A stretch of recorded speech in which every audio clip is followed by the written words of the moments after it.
Oh, that's some good shit. All right.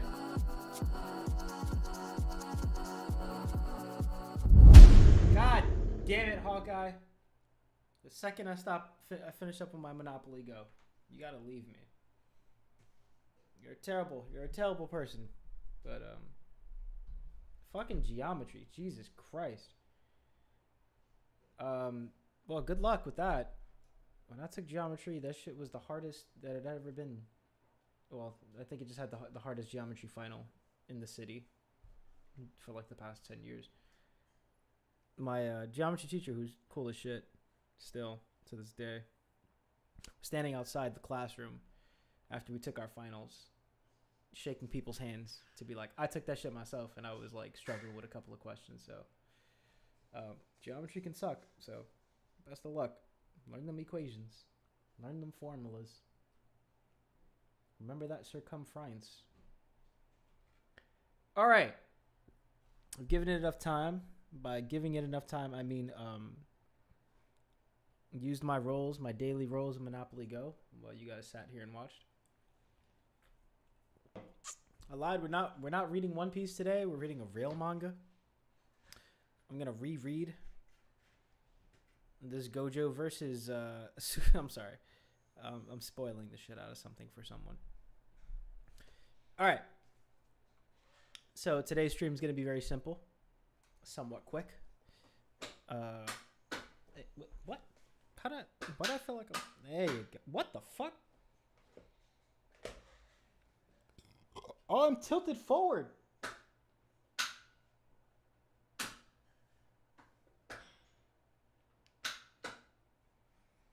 I think this is okay.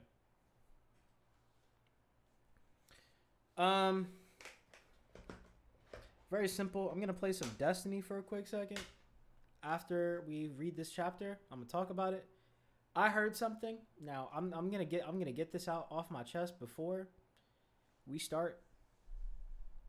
I heard through one of the homies that a theory that I had popped into the group chat that clearly I have not had the time to make a video about. The shit I'm running on a very bare minimum setup. I literally just popped my computer into place and dropped everything down. But shit ain't pretty in here. I look like I'm in a prison cell, right? You got some. Wait, actually, no. Here you go.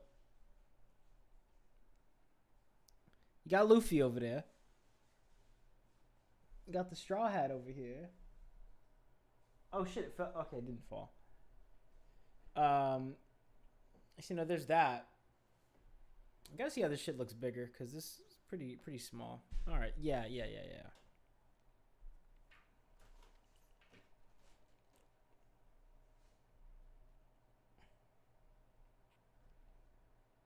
I'm struggling to get this thing on camera.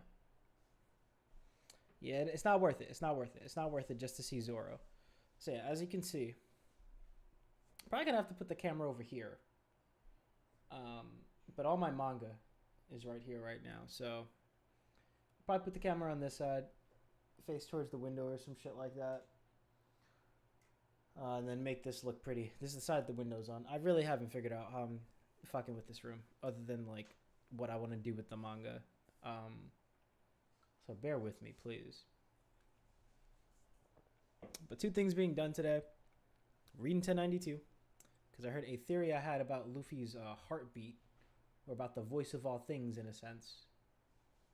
Or about three things. Luffy's heartbeat, the voice of all things, and the permanent source. The permanent power source. Or the infinite power source. The eternal flame that they were talking about at the beginning of Egghead. Found a way to connect all three of those things. I guess the first two are rather easy to connect, but the last one was my long shot. So I heard that this chapter kind of proves that. I'm hoping that's the case. If not, Alex, you're an asshole. Got me hyped for nothing. We're going to do that, and then I'm going to grind a little bit of Destiny until I get bored, which is going to take about 5 seconds. Hey, was that you?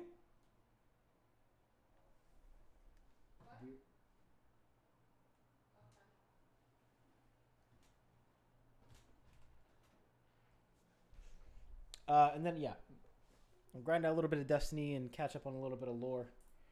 Or attempt to catch up on a little bit of lore. Because I played a little bit of Destiny the other day. Shit is a snooze fest at the moment. I'm basically just waiting for the final shape. Okay, so first things first. Gotta update the goal. Gotta end this goal. 500 subs. I need money. There you go. Goal amount is obviously 500. And we're starting with 311.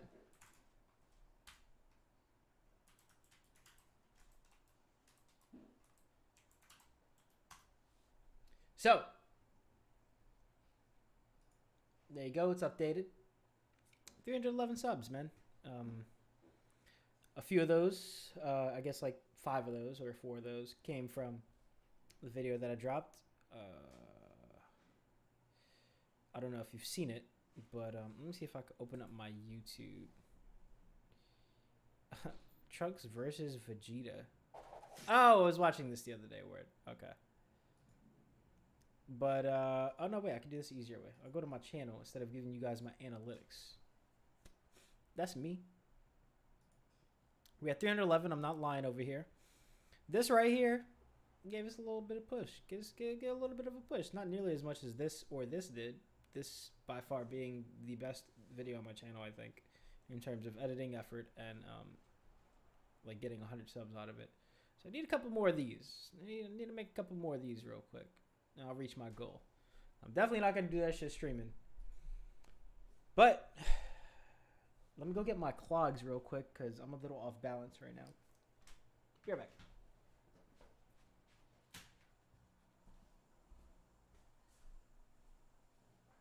What you doing over there? Huh? What you doing over there? Refilling the British.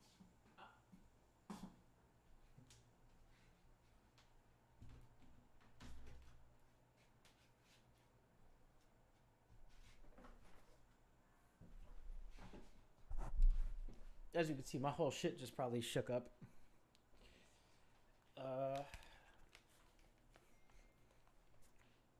Man, as much as I really want to just read Chainsaw Man and attempt to catch up, I can't. So I'm not. Yeah, let's get into it. One Piece chapter 1092. Kuma's Rampage through Marijwa. I feel like I'm missing a page. There you go.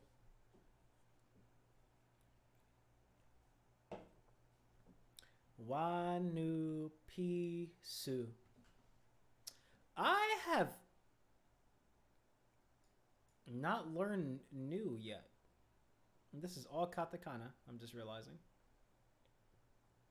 I've not learned this character yet. In the Duolingo realm. Tyrant Kuma's Rampage through the Holy Land. Cover request by Katahime. Or Jime, I guess. Jinbei swimming with the aid of massive remoras. What the hell is a remora? Remora. Whoa. Okay. Makes sense. Who the fuck requests this, bro? I don't get these cover requests, man. Look at that. Cute. They're cute as hell, but like, why specifically that? Like, does this have anything to do with anything? I don't know.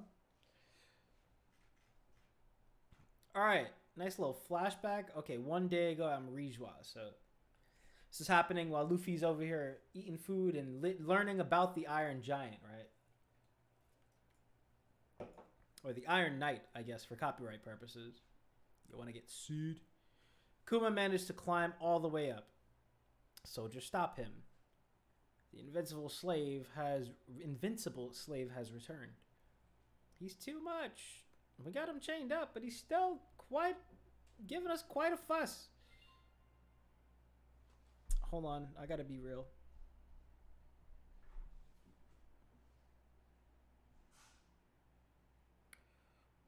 Be cute.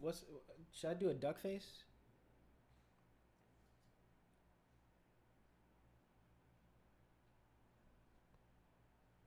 There you go. Done.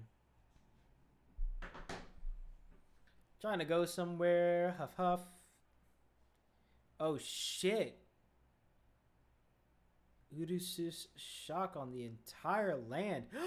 Are we about to get... I just saw the panel. I don't know what's happening. You clearly saw I didn't scroll past this. But is this about to be a God Knight? or an admiral. It looks like it might be a god knight. It might be the god knight figure line Garling that we saw. I'm fucking making a huge reach from this one tiny bit silhouette, but whatever. What do you think you're doing? Picking off where the Revolutionary Army left off? By the speech, I'm gonna take a guess and say it is not Garling, but it is what's the guy's name? Ryokogyu, Green Bull. Oh shit! The damage you've done here is unprecedented, Kuma. It's Akainu and his ear. I didn't realize he got Holyfielded. Damn. Fleet Admiral Sakazuki. You miserable excuse for a guard. I wanted lobster for dinner last night and they told me it was out of stock. I need these niggas to get killed, bro. Like, I've never been in favor of genocide until I met the Celestial Dragons. Truth be told. Like, bro, dude, the fact that y'all survived this shock, this one move right now, like y'all were just out of range to survive this. And you out here, like, you saw what this shit did to the land. Like, literally just glassed the small section of Marie Joie that it happened to touch. Merely seconds ago. And you got the nerve to complain about lobster? Lobster? Fucking bottom of the barrel fish? Some shit they used to feed prison guards? Alright, that's my lore. This has never happened before. How could you let the food supply of Marie Joie's dwindle? Because of this nigga. Why are you asking questions, bro? I hate them so much. It's so good. It's such good writing because I hate the shit out of them. I want to see him die. Never mind that. You've allowed someone to hurt us. Hurry and defeat Kuma the Tyrant. Execute that lowly slave. Well, Kuma, if we can't control you, this is it. Bzz, bzz. Bet it. You can't allow it. Dangerous men like you... Oh. Can't allow dangerous men like you to run wild. Your personality was supposed to have been erased years ago. Where in the world could a walking corpse like you have to go? Hellhound! Oh, and he dodged it. Cool. Oh, not entirely, but like he got out the way a little bit. Kuma's out here. Bro, if Kuma survives a direct hit right now, the whole Reddit, both Reddits, the One Piece Reddit and the One Piece power scaling Reddit, about to shit on Akainu. Who's the power scaling vet YouTuber that like is in support of the admin? It's Law. It's either between Law or Lightning, but I know Lightning he hates the Marines, so has to be Law. Law, bro. I hope the rest of this fight is just neutral and cannot be used against the Admiral for the anti-Admiral agenda. Anti-Admiral agenda. I'm trademarking that. Seems you do still have blood pumping in those veins. So he's clearly not going hard. He was just like, I'm going to just try and kill him real quick. Hold it, Kuma. Yo, if you cannot... Okay, he... Right, so he's specifically going for... Oh, and then he popped out. Damn. So he got away. Damn, this is still a defeat. This is still an L for an Admiral. He's going to be hopping around, popping around. But people are still going to be like, oh, Akainu couldn't do it. He couldn't kill almost dead Kuma. Yo, L. El Akainu. All right. I just already imagined the picture for that.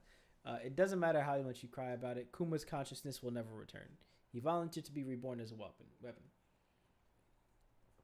So it sounds like this is a different flashback, but maybe in...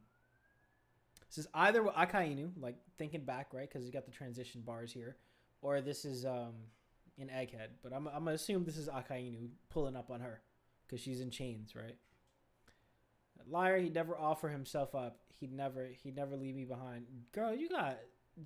When they said she's just a kid, they really mean, like, she probably ages herself up to fit in with like the pirate world, and she's probably like 8 years old type of shit. Well, let's see. Jewelry Bonnie age. Okay.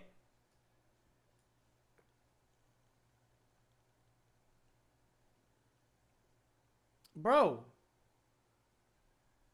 So she's 24, but the writer, the guy who made her, created her, is still not convinced of that because of her devil fruit. So she's definitely not of age. Like, she's definitely like fucking 6 years old running around like, Daddy. Okay. Confirmed. Confirmed to be bullshit.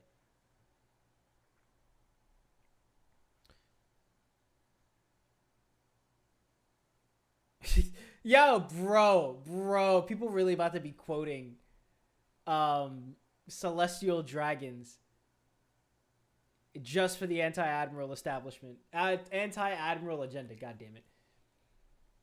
You let him escape? And you have the gall to call yourself a fleet admiral? I wish that these were reversed. I wish that this is here and this was here. Just like this first and then be like another dude in the background like, Akainu, where did he go? Huh? Where'd you let him go to? Where'd you let him disappear to? You had 2 chances to send him off. Where could you be going? You've lost your will, your mind, everything. You're just a damn puppet now. Egghead New World. Destroy the weaponized sea beast. He's coming back? Is he about to come back? We made landfall at the Fabrio Stratum. Fabrio, I still don't know how to say that. Fabrio Stratum. Proceed with the occupation of the island. Sorry. Admiral Kizaru has gone ahead to infiltrate the Labro Stratum above the clouds. It's clear you really are the man who took down Kaido. Oh, because Luffy's out here in Snake Man? That's what's up. But Luffy, can you really chill in Snake Man? Like, does Luffy still have like a 5 minutes, fucking 15-minute timer in Gear 4? Like, why would you do that? Why would you not go straight to Gear 5? Oh, because he's fucking around. He's like, I'm testing. I'm going to use my fastest thing against him. The fastest man alive. I'm going to just fuck around. See, I'm going to test the waters with him. I'm going to see what's good. That's what's up. Luffy's out here able to chill. He's able to not have to go all out during a fight with an admiral, which is pretty cool. But also Kizaru's pretty chill, so whatever.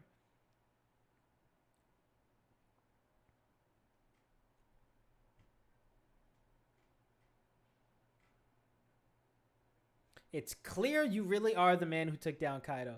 You're a tough one, and yet I have to wonder why a pirate like you would want to protect Vegapunk. Right back at you. So, Luffy, clearly Yonko level, right? Like, people have been saying for months now, right? However long, let's go to the Viz.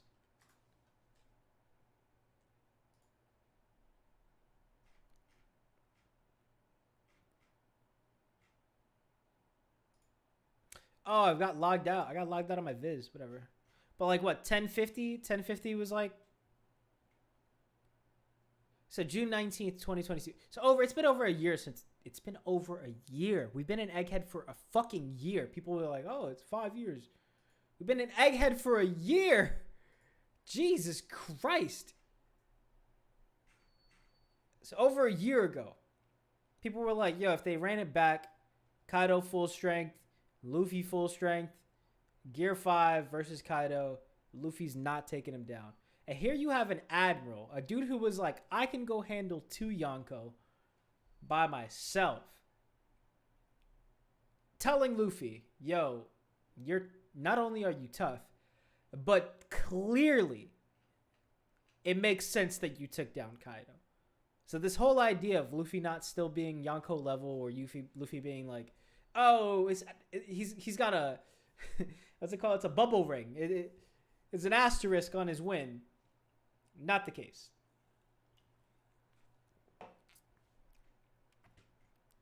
That's what's up. All right. So they're just fucking around, right? Kizaru's kind of like chilling. So Luffy's kind of like chilling too because he's only in Gear 4. They're kind of like whatever. They're just fighting to fight for show of face, right? Just to test each other out, and they just really want to have a conversation while they do so, which is cool, right? Like I appreciate when anime does shit like this, or when manga does shit like this, where they're not just standing around and they're like, we have to have a talk, we have to have an argument first, and then we can fight based off the your responses here.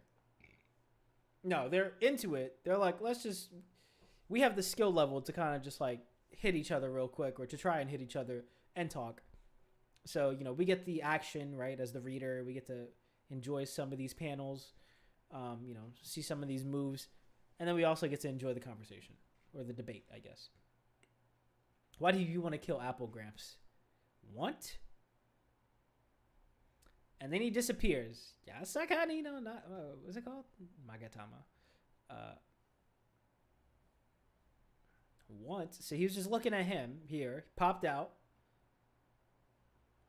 How far did he fly? This right here, this panel here tells me it don't matter about the cola or the fire that Vegapunk is going to supply to get the Sunny out of here, or the Frankie's going to supply. This right here, this distance that he just covered in an instant, tells me they're not getting away by running.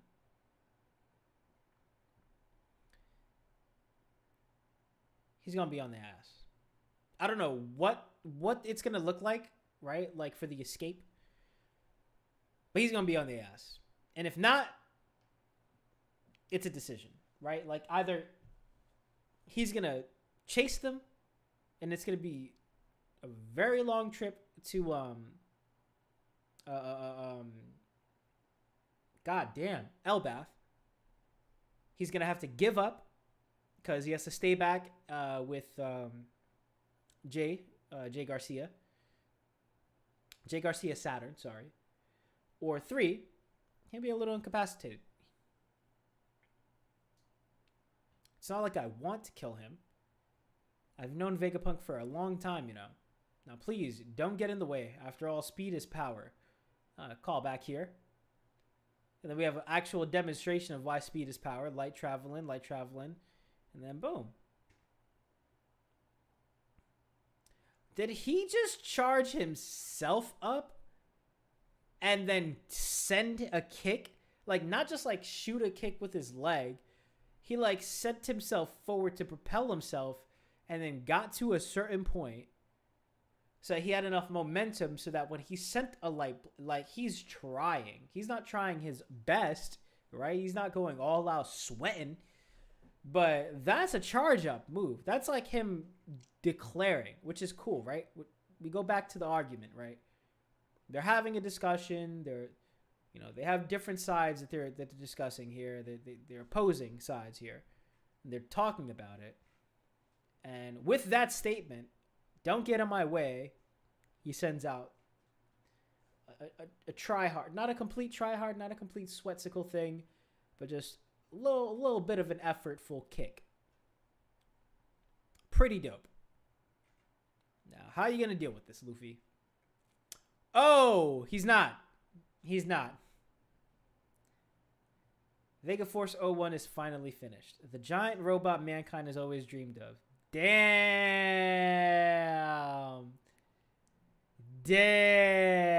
He was there during the creation of this shit.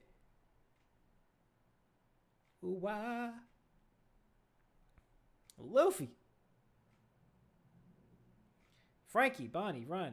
Vega Force 01 is going to explode. Kaboom. Damn, son. I hope, yeah, this is definitely his flashback, right? Like, he's thinking back on this. So we have 2 admirals this chapter that get, like, a cool little flashback transition to the olden times having to do with Vegapunk. It's just like, when you have enough years and enough characters, like, you can make shit like this happen multiple times in a chapter. It's insane. All right, so this got sent. Sorry, buddy. Frankie's not going to be able to study the schematics here. Frankie, Bonnie, run. Okay, so I read this already. 01 was our dream robot. Damn, that was like their golden boy. I'm not letting this slide. Is the Sunny all right? Straw Hat got blown away. Kizaru, you scum. Oh, he's there. He pulled up. He didn't just kick. He sent himself. You've gotten quite a bit taller, Bonnie. Kids these days sure do grow fast. She's definitely a kid then.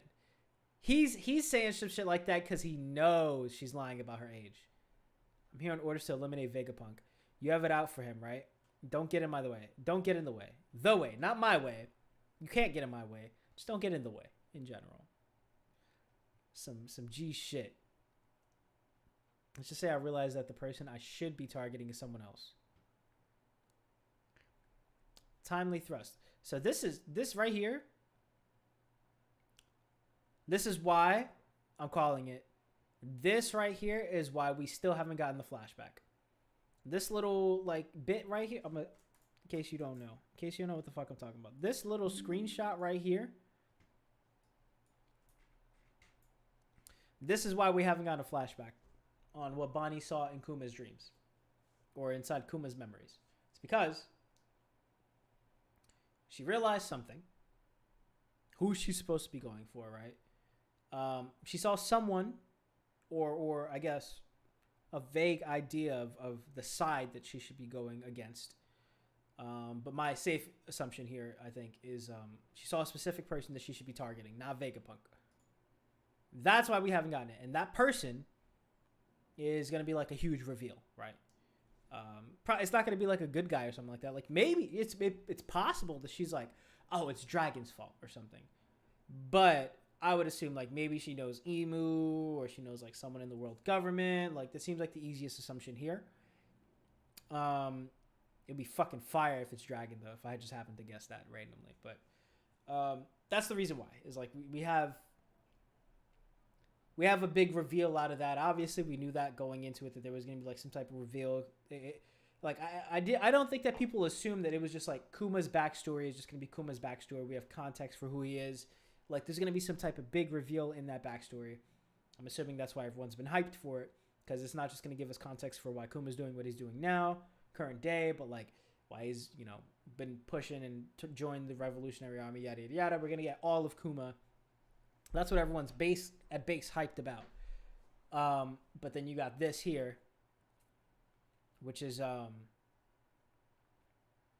there's something juicy in Kuma's backstory that we should be aware of.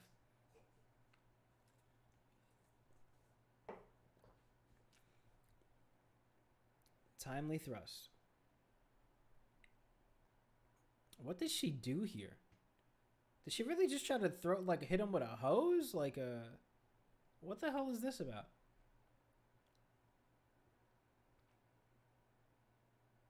Oh, unless this is like a piece of the arm. She was trying to electrocute him. If she's trying to electrocute this nigga, she's stupid. That'd be really fucking stupid. Please don't make me hurt. More old friends. Tap. Oh, he about to swift kick her shit, bro. Then I have to for this mission. Damn. So he let her off the hook. He kind of just pushed her. Oh no, she's just falling over from missing. Okay. I love how Frankie can see this. Like this, he's light fast, but Frankie's like still able to comprehend and even shout at her. Kizaru, you bastard, take this radical. Oh, he's about to hit him with the radical beam. He's about to use his own shit against him. Because I was pretty sure that's Kizaru light right there. What? Where'd he go? He disappeared. Oh no, the Stella's in danger. Hey, control room. Ring, ring, clack. Usopp. Labo Stratum control room. Everything okay, Frankie? We just heard a huge bang. Eureka, we've cracked the code. Really? Take that, York. Don't matter now, huh? You bastards did it. Damn geniuses. Damn geniuses is basically this whole arc. I feel like this might be the last page. It's double page spread here, but we'll see. Let's see. 1, 2, 3, 4. Nah, it's the last page. It's the last page. I'm not even going to fucking care. I'm not even going to try and work it out. Frankie-kun, we can disable the barrier. Kun, okay. Oh, wait, this is actually big. This is coming from the Stella. This is big. Huge respect to Frankie. This is the best. This is the most we're getting for Frankie and Vegapunk this arc. Is some acknowledgement, which is all we kind of wanted. But imagine if this one, what's it called? Suffix? No. What the hell is it called? Honorific. There you go. Thank God. This is all we get. We can disable the barrier. Has the Vega Force 01 carried your ship to the island? No, your escape plan has failed, Vegapunk. I'm afraid your dream robot is far out of reach after what I did to it. Huh? No shot. That's what I hate about TCB. The only bad thing about TCB is that you scroll down instead of right to left because sometimes double page spreads are revealed. And this is a problem that I have with reading manga, physical manga as well, is that sometimes you kind of just see what's on the left, especially if it's bigger like this. So I'm going to read this, even though I've already seen this. I'm just going to look at this. Kizaru, when did you... Yeah, we're done for. Please understand. This isn't an easy mission for me. And I don't want to drag it out. Yeah, that hurt.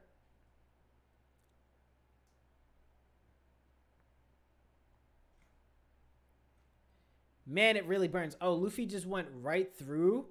But I thought they cracked the code. Luffy was like, fuck it, we out. I feel like this means something. Right? Like, Luffy's burnt up. He's more beat up.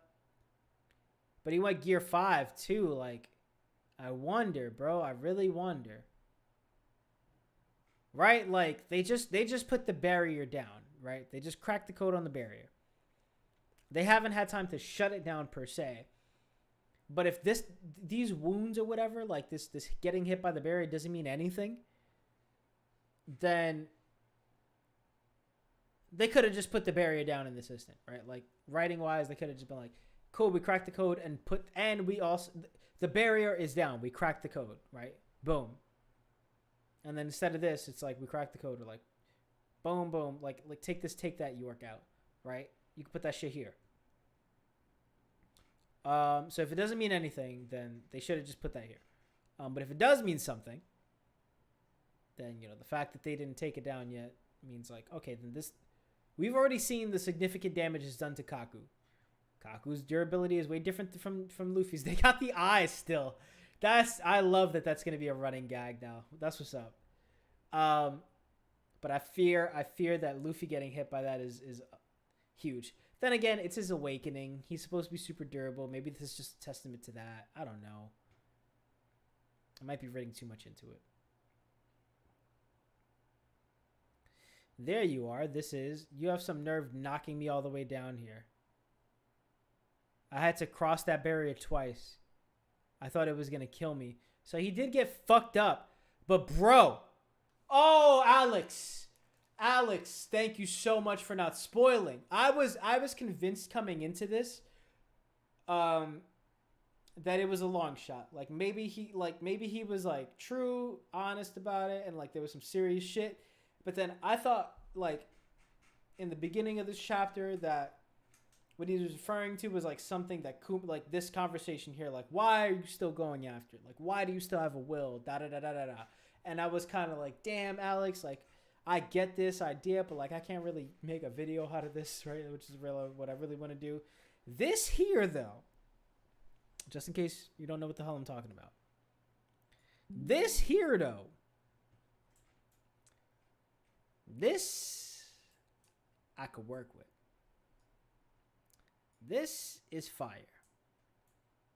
We have some nerve knocking me all the way down here. I had to cross that barrier twice. That was going to kill me. Doom da da da. An uncanny glint in its eyes, which means, right, that Fishman shit that happened at the same time is, oh no, it happened a different time. It was 200 years ago. I was going to say, like, that means, like, whatever the hell Fisher Tiger did activated this, but no. It could be that, actually. One Piece timeline. I'm going to look up Fisher Tiger. Oh, 16 years ago, whatever.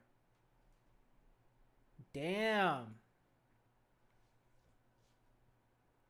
So if this is up, this right here, Damn, that's why they destroyed the Vega Force 01, because the thing that it's modeled after is about to come back and replace it anyway. God damn, Oda, that's so good. Shit. All right, let's see the Grace page, because I'm pretty sure yeah, this is Grace.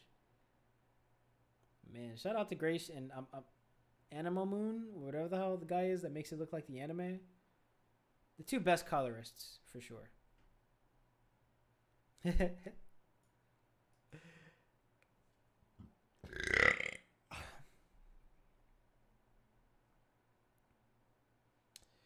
Drums of Liberation, man. Doom Dettara is about to be my new fucking password.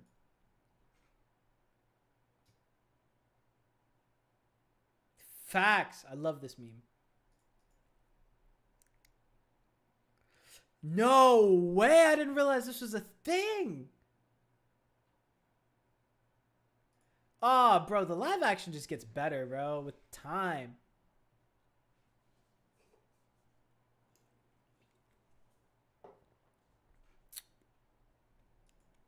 Oh, people just putting live action shit into it. Damn. Oh, wait.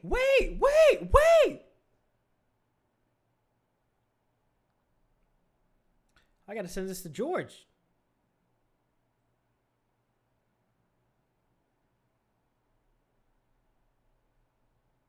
I have to let Alex know.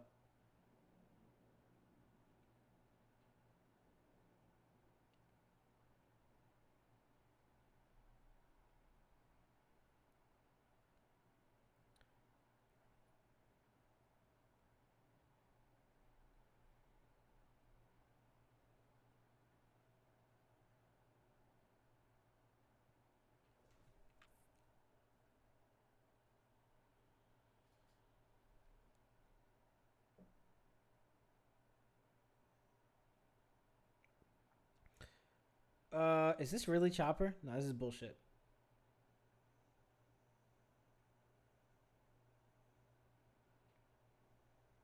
Okay, bro. Man, I have to like go through the first like 80 or 90 chapters, whatever the fuck the thing covers. This is so good.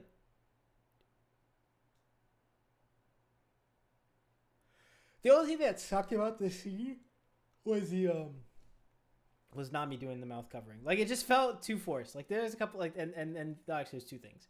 There's that and then the of course I will. Is the walk up and him going like of course I will. Like I wish he interrupted her kind of, right? It's cool they got the bushels though. But yeah, I wish they interrupted her. Like instead of her being like Luffy help me, instead of like Luffy can you help, and then as she's about to say help me, he like puts the straw hat on her. He's like, of course I will.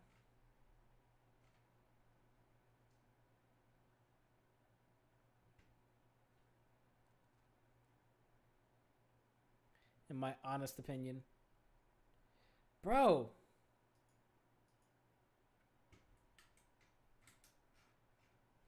Like I said, what if it's Uranus? I don't think it is, but confirm, bro. Confirm. It's not fire. Fire is not the infinite source. Literally is. It's willpower, bro. I can't believe this, bro.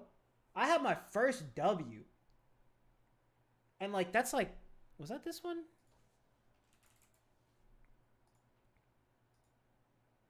Can't let you niggas see what my feed looks like.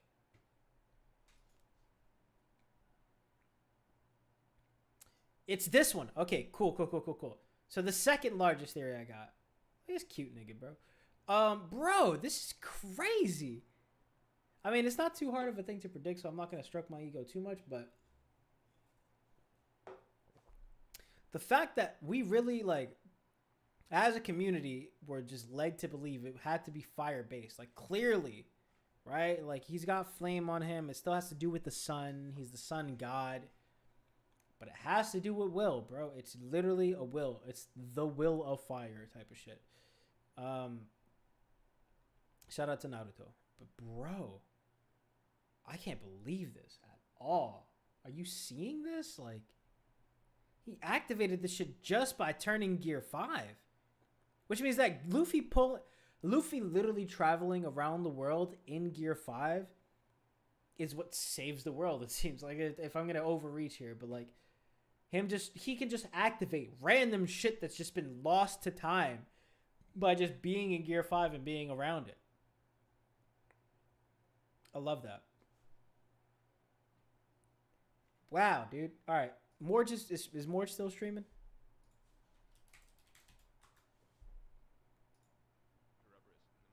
Yeah, no, I know he can turn things into rubber. I'm commenting. Fuck it. I just don't know if that means that he can turn anything into rubber. You know what I mean? I guess it follows that he can turn anything into rubber, but it's like, I don't know if that's like, is that correct? So he turns the ground into rubber. I guess that means he can turn anything into rubber. I don't know. Maybe. Like, I guess where people are going with this is like, well, he could turn a Kamehameha into rubber or something. I don't know. Like, just sail around the world in Gear 5 and uncover all. I wonder if he's going to call stream soon. How long has he been up? Broly Power Maximum, thanks for expanding. I just meant people can keep up with Kizaru. Oh, because Marco kept up with Kizaru? I mean, Marco, he didn't keep up with Kizaru, though, right? Like, Kizaru didn't try and outspeed him ever. Their interactions are pretty limited over Marineford, honestly. There you go. I'm not giving this nigga $10 though. Plot, music, drama, and feels far superior to Baki. I'm not letting you see. I tried to actually go check out a bit of Baki the Grappler. That's the first one, like the old school one, right? It is a little bit too old for me. Can I let you see my fucking security code? For me personally, feels a little bit too old and dated for me. So, I'm sure it's good, but it's also very long. So I tried a little bit of it just to get the context, and then I was like, I don't know. But I'm sure it's good. I've also heard that that's the best arc of the series, and that most of the ridiculous stuff comes later than Netflix adaptation. The final storm, thanks for the 5. You think Dragon will appear in chapter 1000? 1000 chapters after his debut on chapter 1000. Just want to see what he has to say about a couple of things. And a nigga gotta donate, cause I ain't up here yet. I think Randy was talking to me about. Also, guess. Randy was talking to me about this recently about. What's the other thing? Math's piece and like how it's a good video. Go check that out. It'll have a lot of information on Randy's channel. But he was telling me a certain chapter that he thinks Dragon would appear on based on that sort of pattern. I wouldn't be surprised if chapter 1000. That would be pretty cool. Bunfagun, thanks for the 2. Morge, the manga is called Kagurabachi. It's peak. Let me see. Giving him 2, my boy.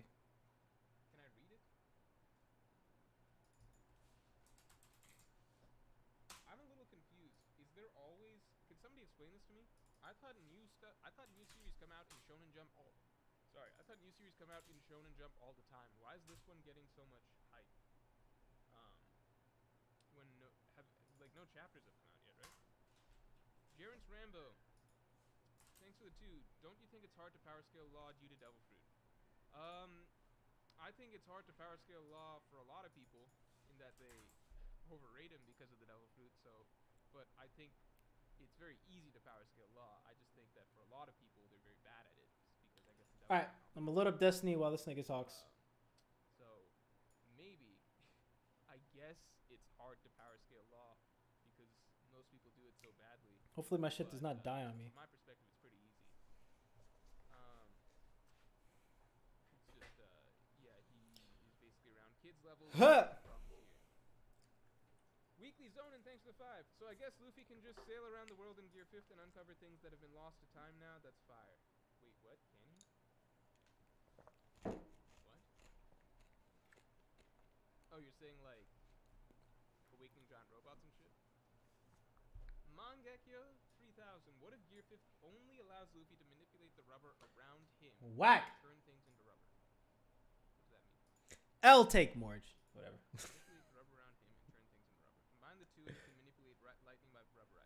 Fuck, bros. Why would you be getting like car games right now? Like, I'm very tempted to just buy a steering wheel to fucking play shit like this. I feel like that's science-ifying a lot of stuff that I feel like, in my opinion, doesn't need to be science-ified. You know, like why does Luffy make people's eyes pop out of their sockets? You know, um, I don't know. I think that I don't want to overthink exactly what Gear 5 does. To me, it's just like, okay, turns everything into a cartoon. Let's roll with that. I'm good. Weekly Zonin, thanks for the 2. Is Will confirmed as the infinite power source? Again, I think Hidden Island. I believe it's Hidden Island. Ah, It's shit. Dreams. So. You know, Okay. it's a meme. New Bleach poking fun at it.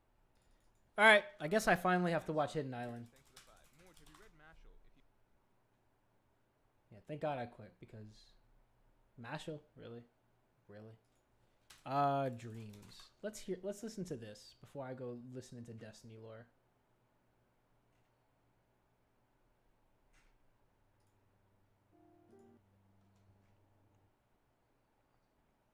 All right, so he doesn't post often, which means I'm going to be able to scroll and find this. The greatest this, the greatest rap. Come on, bro. The greatest One Piece rap ever made. Hold on. Hold the phone there, buddy. Muchacho. Man, I think I finally got to give up. I have to do so much before I can actually play this fucking game, bro.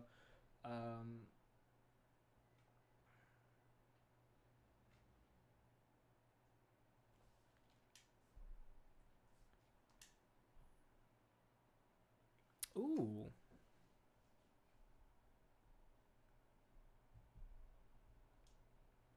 Oh, they're selling old armor, but like it's in the fucking Eververse store. You have to pay real money for it. That makes sense, I guess, but I should be able to get the option for whatchamacallit. Oh, that's cool. I'll take it. I need this.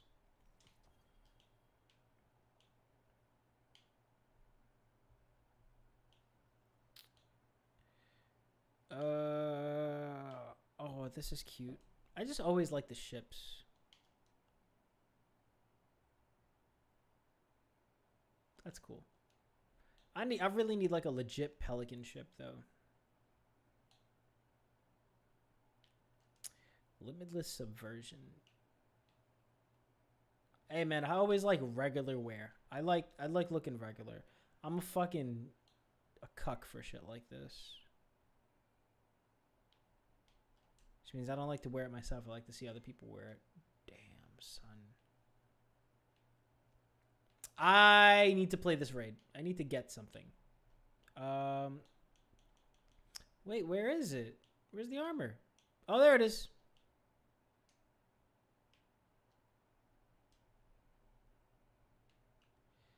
This is funny. I'm not gonna do it though.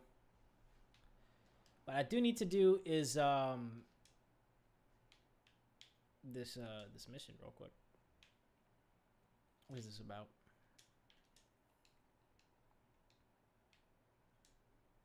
Bro, let me be. Oh, I got it. There's a thing that I was trying to do. All right. Literally the only loadout that I play. Whatever.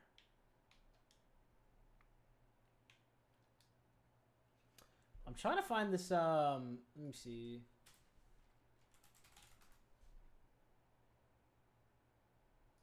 Is it the greatest emu theory ever made? I don't want to watch a 45-minute video.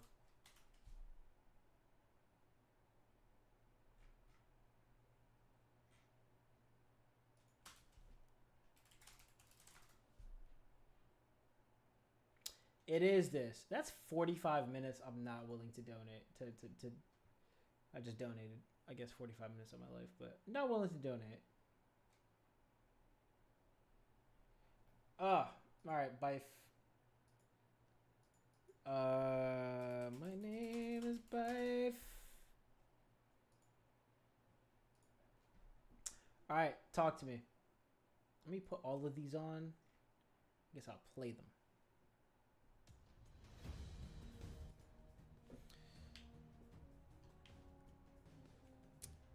Do I care about Savathun Spire? I'm just gonna do the missions, bro. The altars of summoning, sorry. Greetings, Guardians. My name is Bife here. we're back with the kind of weekly check-in slash check-up on the season. Alright, well, this loads up. of the Season of the Witch. Just gonna get into the beer. And Oh shit! we I don't have much time. which means that, as is predictable, things have started to slow down. I'm gonna go ahead and give you the lowdown of my critique on this particular week first, and then I'm going to talk about the actual story bits. Because you know what, there is a lot to talk about as far as the story implications are concerned, but the story itself this week was actually relatively short. I think that there's a certain portion of people who are actually fine with this, considering that it's less mandatory busy work.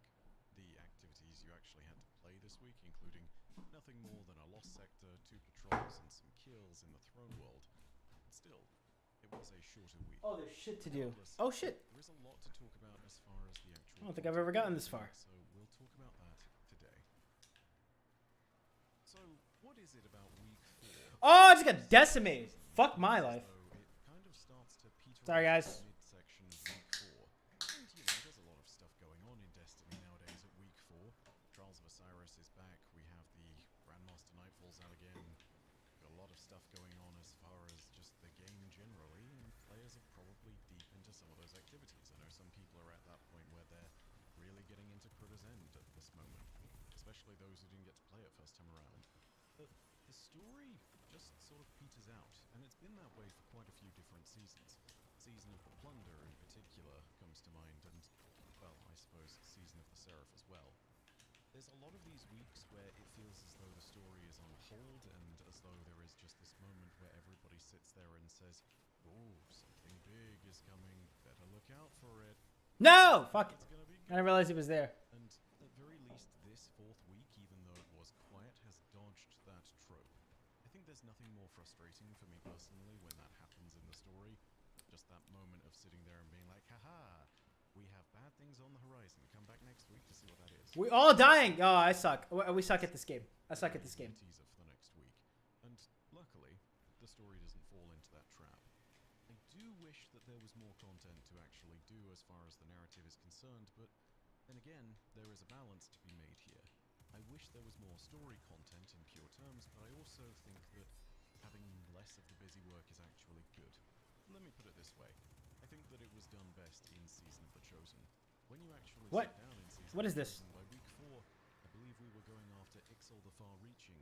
Either that, or we had suddenly got to the point where we had the cutscene where Osiris was chastising Crow after Crow had momentarily killed a Scion to save Commander Zavala's life. This was How? a big How? final cutscene. How am I getting killed so hard? Plot cutscene. The point is, big things happened in week 4 of that season, and we still had a lot of stuff to actually do. It was still like a fascinating unfolding of the story, and I kind of wish that other seasons were able to maintain that pace. I'd love a season. Objective failed. Oh shit. As though it's super consequential, but also I dislike a week where we're basically given a task to do the seasonal activity, and then the narrative basically extends to, hey, check back next week, I think something bad's gonna happen. So it's about that balance, you know? I think that the ideal is always going to be a cinematic mission or some kind of cinematic take on things, and I do wish that there was more of that for this. Because even though it is only just a patrol and a lost sector, and even though there are all these moments where, you know, you get this unique Wrathborn encounter, it's not particularly engaging. Then again, I suppose the story is supposed to be done by everyone, so it's not exactly meant to be hard or particularly trying. What I would say is this. What we did get, even though there wasn't a lot of it, was actually very consequential. And this is the Oh thing my that- god, they don't get stunned? You know, it's really cool to see them drop a story hint at the beginning of a season, and it's even cooler to see them actually pick that up and expand upon it. And the story hint that was dropped this time around was this moment from the very Alright, I gotta play my scene life.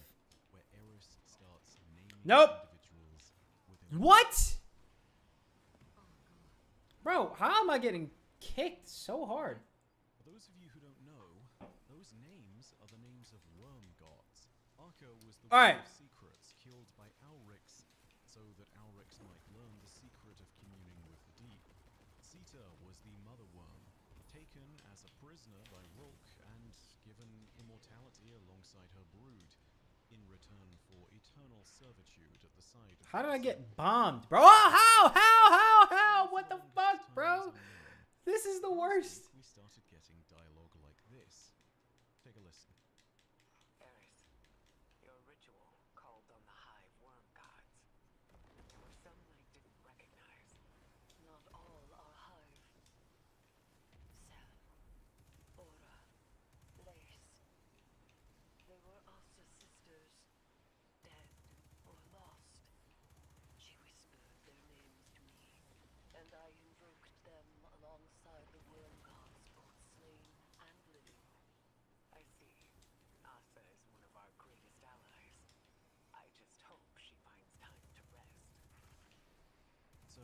Eris invoked the name of some proto-worm gods alongside the other hive worm gods, which is pretty fascinating, but it makes sense. It appears that all these names have been invoked because I gotta they start desire slow. revenge of some kind. I gotta warm up. In his dead state would most likely desire revenge against Oryx, the Taken King, who killed him so that the secret of communing with the deep could be obtained. Sita would probably desire revenge against Rook. Bro, I got no kills with that. Just tags? Whatever. Her to serve as a source of power for eons untold. Xel and all the others that are named by Eris in the ritual are Asa's sisters, and all of them have a desire to see revenge against No! the witness who, of I need that course, attunement, I set guess. all of the worms against each other and caused them to break their strong familial bonds in the most terrifying and bloodthirsty manner, where a family member was I don't understand. against What are you? family member. What the Really fuck? fascinating part about Bro, this these story niggas is hit that hard. Eris, in a strange way, has kind of created her own Yeah, I'm gonna have to, culture like, of worm gods, actually... specifically It's based crazy. on I need desire builds for vengeance seasonal activities. specifically tie into her. And the thing is, this could have been just a really cool throwaway reference. But as it turns out, it's not. And the reason that it's not is because Asa is much more intimately linked into the ritual. This is the bit that I'm really enjoying about the story. It seems to continue to throw curveballs. Like, bro, why am I getting It's not dicked just so a hard? revelatory thing. It's not action-packed. There is no mission behind all this. But I do think that it's still good story as is. And at very least, a lot of the fat has been trimmed away. Whilst I sat there and said, I guess it's due to blackout? Yeah. All of this, I am also glad Because I'm already, yeah, like I'm near. Oh my god, bro, I'm getting angled another round by of ads. Fire of Savathun. Good as that activity is, it gets boring when you're told to do it over and over again. The point is this. When I went back from the throne world and saw that I had to go to the dive tank, that took me by surprise. I honestly thought that it was an error at first, and so I checked the Athenaeum to see if Ikora was there. Nope. Turns out she was at the dive tank, and lo and behold, she's not talking to Eris. Take a look at this. Welcome back, son. It's good to be back. But from Asa's impressions, I guess this isn't a social problem. Unfortunately not. What do you know about Eris's plans? Only that she and Asa are bound by some kind of high ritual. I was against it, but like Asa said, Move! become our enemies to defeat them. Let's get it. That's exactly what Barely fucking made it. I need to speak with her. No. Asa's done enough for the Vanguard. She's barely recovered from... Okay. I will speak. Bound by a covenant. Ties held between...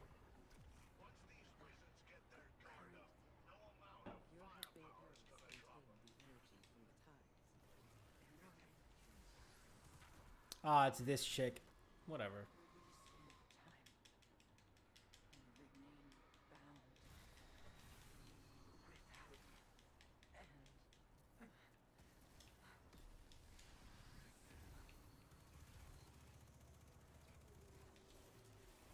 If the ritual goes on for too long, Eris will be trapped as a hive. And Asa will be corrupted. Twisted into something horrible. Oh, damn. They really are super duper powerful. Anything happen to her. Won't come to that, son. I promise.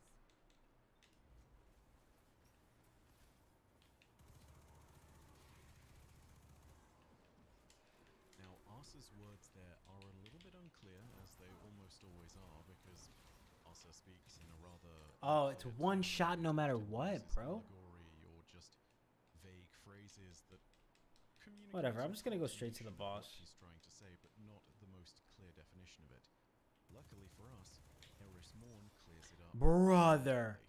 Take a listen to what Brother. she says One about the shot. Am I like fucking four? What the fuck? I've been taking time to reflect. I don't even want to imagine what this looks like on Legendary. You torment and embracing the This is crazy. in the squall of their violence. I thought myself. Yeah, I'd feel the same way, brother. had withdrawn from Shadow, and the shrieking Getting spawn killed by a fucking knight, bro. from my quotidian dreams.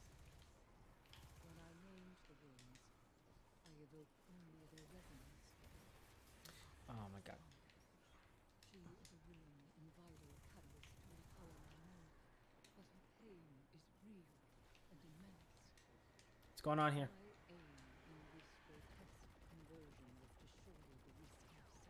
This should be light. Why do we have no damage on the boss? Suffering. That is a line I did not think I would cross. Guardian, keep by my side so that we may soon leave these deeds behind us. I refuse to become something I am not. The world gods extract their sustenance from it what it is and what might be. Actual and possible. When the Hive made their ill-fated pact for these worlds, they dreamed mortality and the power to Why am I still getting hit? I don't understand. What is hitting me? I don't care about that, but like, bro. the Queen of the Weak believes it is the same method as the Eye. The Wish Dragons were too dangerous to resist. So Ysivu wrong. My connection to Asa is regrettable. But this was the only path towards my goal. I imposed a rule. She uncertain and did you Well, I've got nothing for this guy now. It was possible, as all things are possible with this kind of power. Spawn has not been attempted since the world gods made their bargain between us. Asa may have rejected it then, but the desire Getting dicked, bro. Even though I'm pretty sure I walked out the way. Like, this is ridiculous. she is not beholden to him, not addicted This is what I'm about to do. to slave.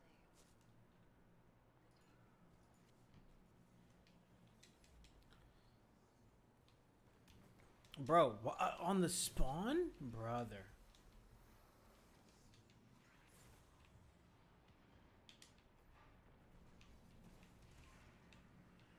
What's going on here? Oh my god, bro. I'm so close to quitting. On the spawn. On the spawn. Nah, I'm out.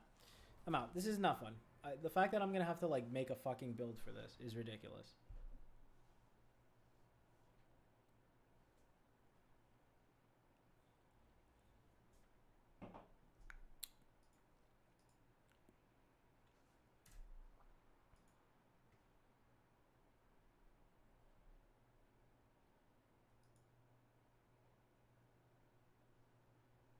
I think I have to do something here, right?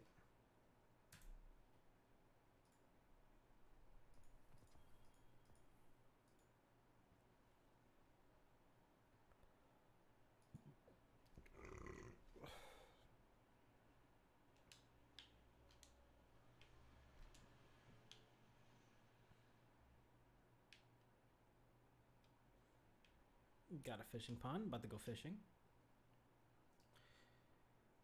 Damn, son. The fact I can't do the seasonal activity without like being super duper tryhard. That shit has no champions in it. It just fucking hurts. Alright. I'm very sorry, Bife. Not listening to a word that you say because I was too busy raging out. I'll have to check what my... Okay, cool. My stream isn't bad, bro.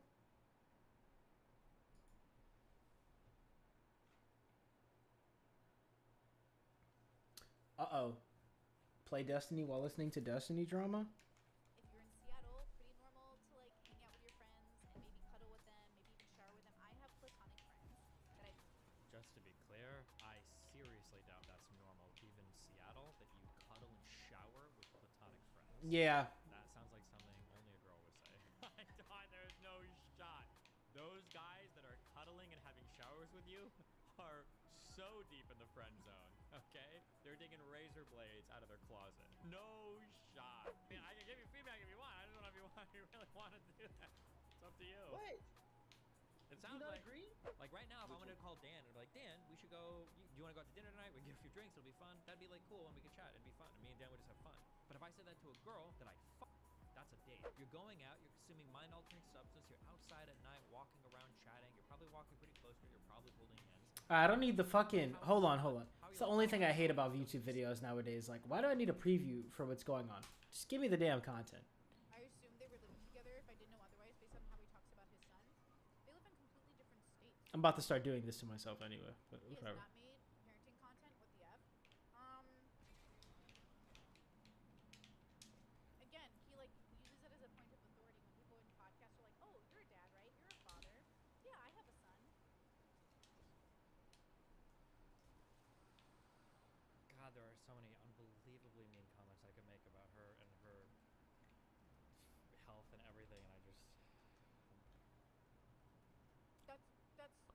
What do you think I am? As a father. What does this game think? The disrespect. I think I'll put the easiest lost sector where you have to build a fucking platform because people suck at this game.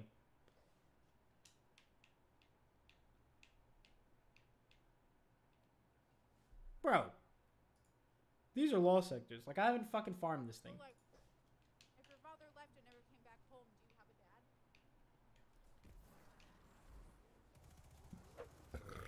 I used to think the Brittany Simon thing, the Brittany Simon Destiny disagreement was just a disagreement. But for a comment like that, to be like, isn't he a shit dad too? It's pretty wild. Because he knows he probably is. Or he probably isn't. I don't fucking know. I don't know the guy. I don't know the guy's personal life. I'm pretty sure even if I got cool with him as a streamer and met the guy in real life, like I assume she has. Not assume, no, I know the fact. She definitely met him before. I wouldn't assume that shit about his personhood. The fuck is that? Sorry, buddy. Do you need attention?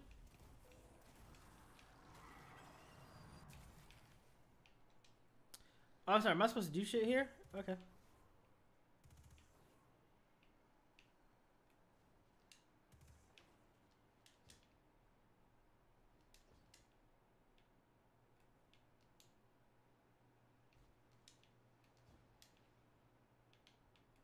Can someone explain to me these things?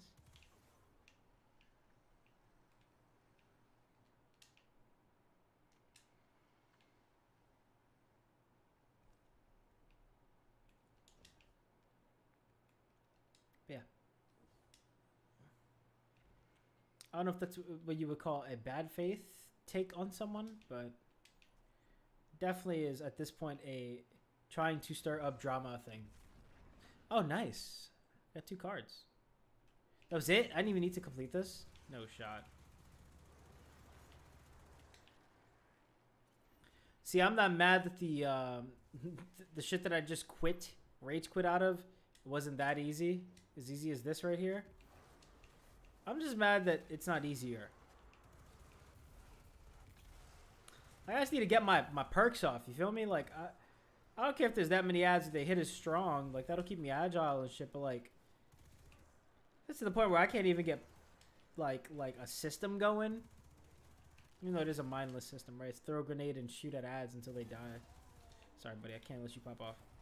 Like, see, I should not be like that knight right there. That knight and I should not be switching places.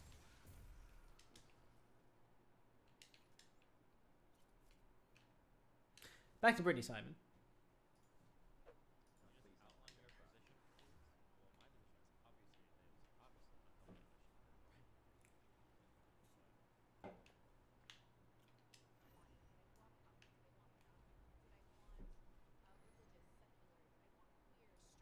What did I want? I had to really ask like who I was. And to be honest, I had to date pretty messily and I had to have pretty toxic relationships for me to grow out of these stages. But I remember thinking something that is reflected sort of in Xena. And like again, major props to her for coming out and talking about her relationships. But it's this idea of this is Like, I should be... and I think I had this mindset of this I should be demoted for some shit like that. Just pulling up on the boss and then wait for him to slam. all part of me that no one has Like, I'm not a striker titan in D1. I can't do shit like that. what was available and what I could have at the moment because of who I was. If you're dating toxic, you probably have toxicity. If your relationship is dysfunctional, you probably have to look at yourself. It's very easy to blame our partners and to say like, well, my partner is dysfunctional and that's why I'm in a toxic relationship. But the truth is that I think in order to stay in that relationship, a part of you has to be dysfunctional. So I would argue that of course I had dysfunction within me. Of course I was in that relationship, in those relationships because I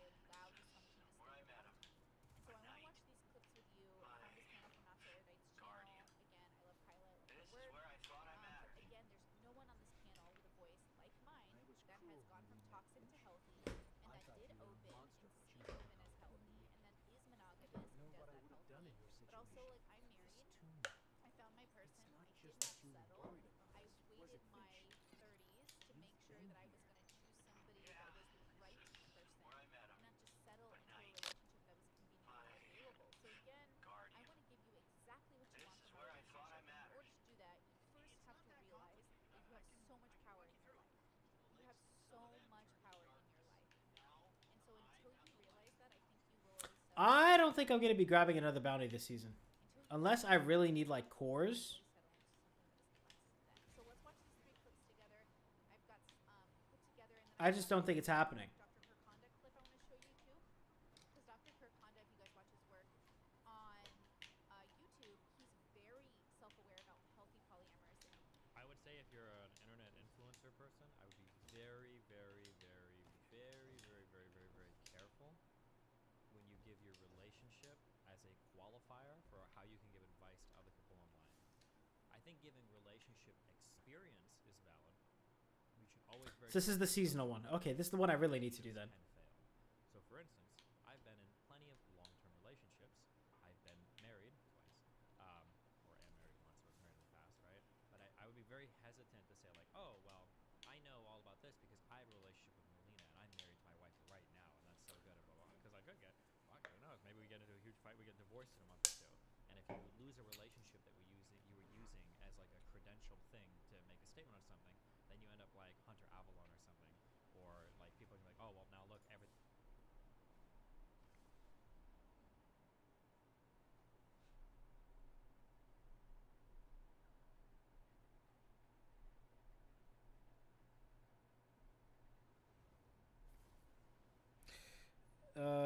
Sorry.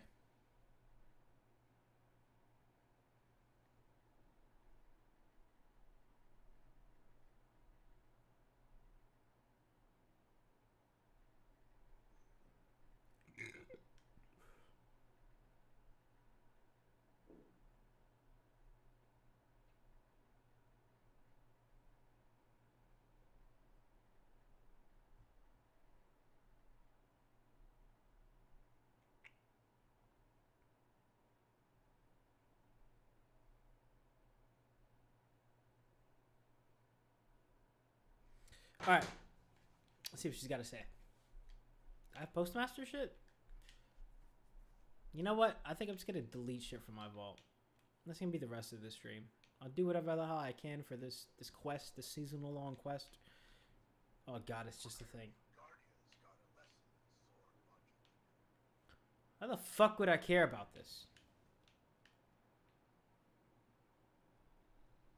Maybe I'm supposed to do the seasonal quest because it'll make the activity a little bit easier.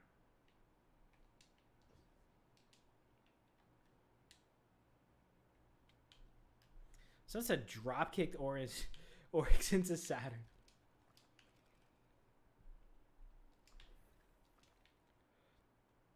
And I'll do these bounties. Oh shit. Though, if that fellow ain't strange, then they're probably not worth having. So it seems. Have you come to urge caution? To advise against temptation? Nah, you know what you're about. But I'm wondering, what's it like? It begins as a feral surmise. A suspicion. I hear whispers, but they are in my voice. It rises until I am screaming. I make a demand. An atavistic fear. Atavistic, bro. Singular, desperate urge. A hunger I must endlessly sate. But the hive are not afraid. Atavistic, relating to or characterized by reversion to something ancient or ancestral. Reversion. That I am vengeance. And they have Okay, okay, actual version. vengeance. Damn. Atavism. Wild ride. I seek Shout out Eris Morn, bro. flawed logic. I may only do so because of what I am. How did Eris look in D1? I am not. It is a blind track. Hey, I'll be there when you're on the other Okay, she's been the same. As will I. Trust.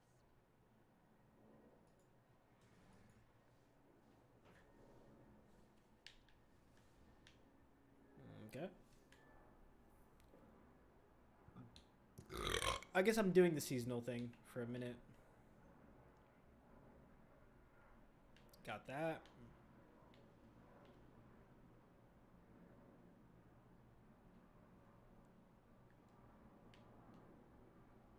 Pulling out the swords.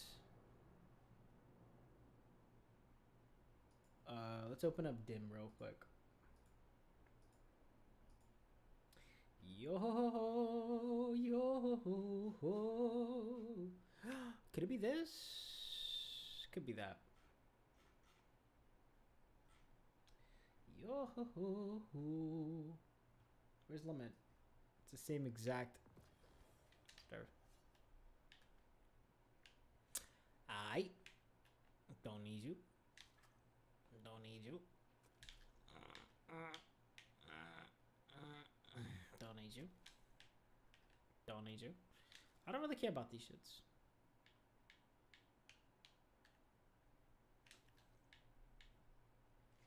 You're back. I need a snack. So I'm not gonna let this rock. You're back.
Just realized I have BRB capabilities.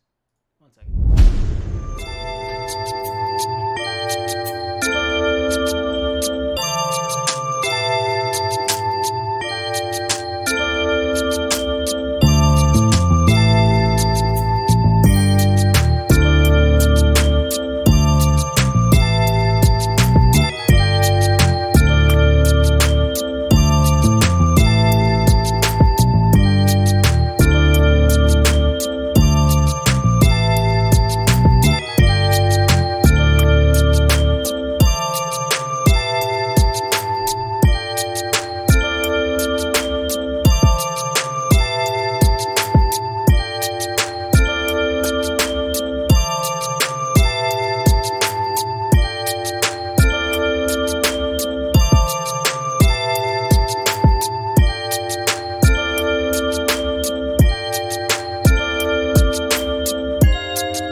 All right, let's get back to it.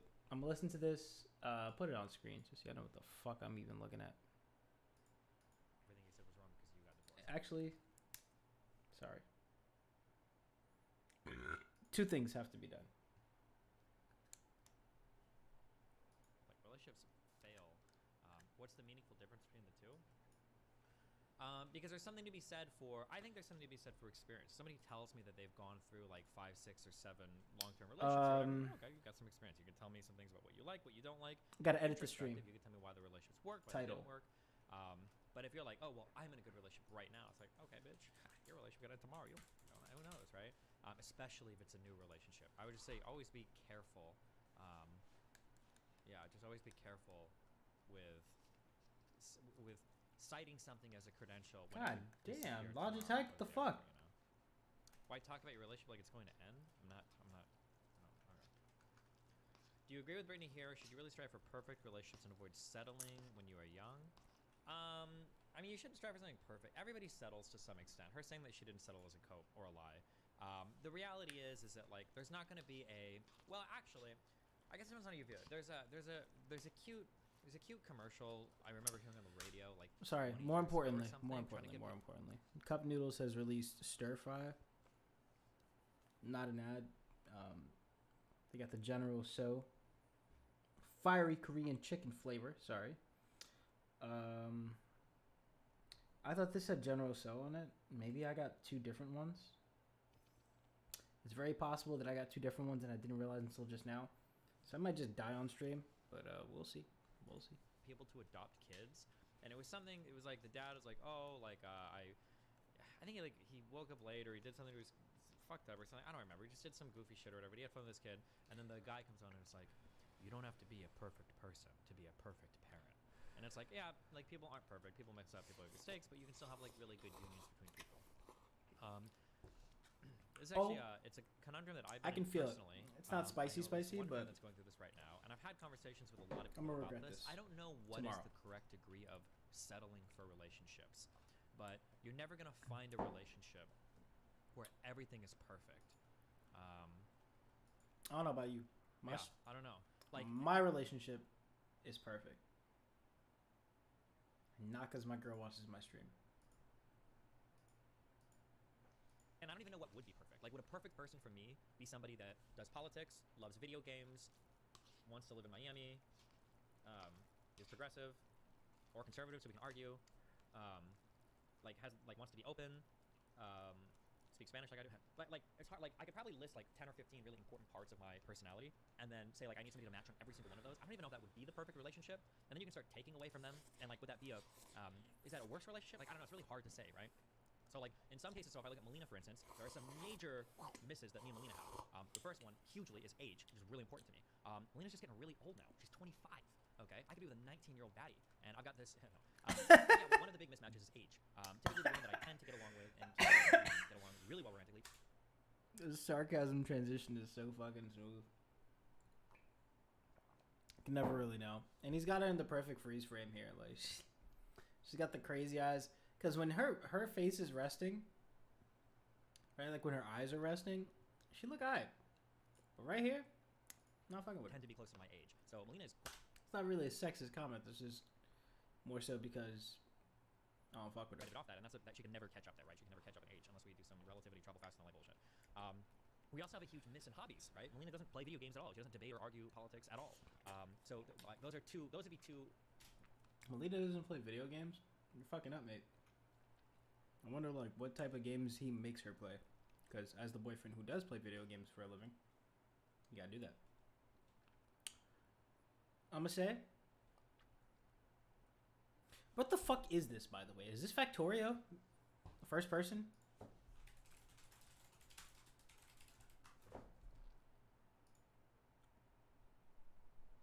First person Factorio is called Minecraft.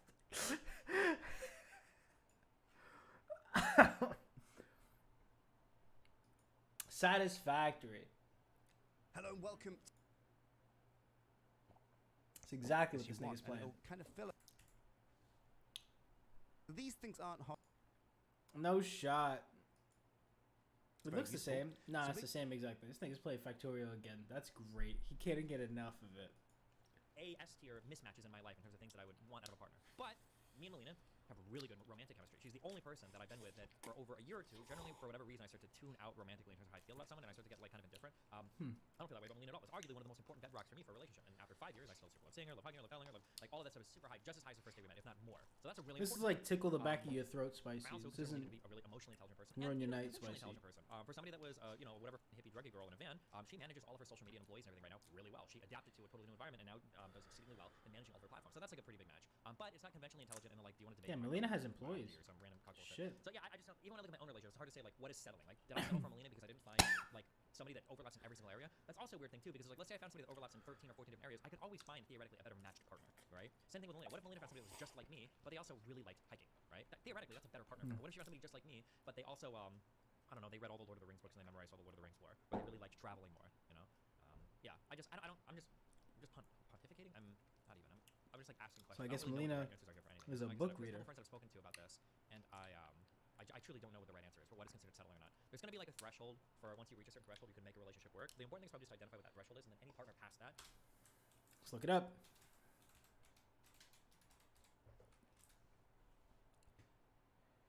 No, nigga. No, not a settler, nigga. The fuck?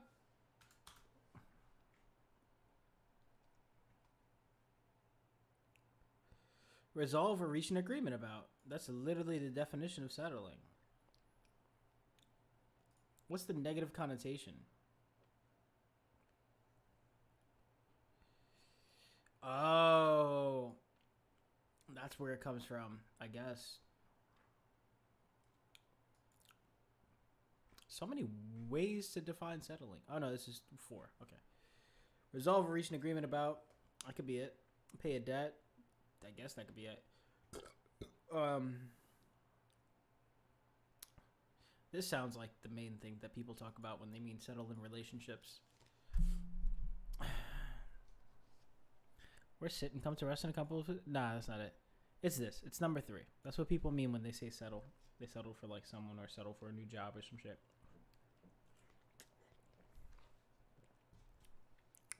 It's all about security.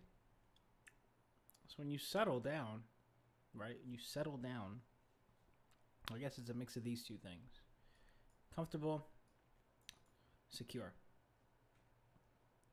When you settle down with someone, this is my theory right now. I don't give a fuck if I got booted back to orbit. I guess when you settle down with someone, it means you're living comfortably with them. And, no, I don't need that. And,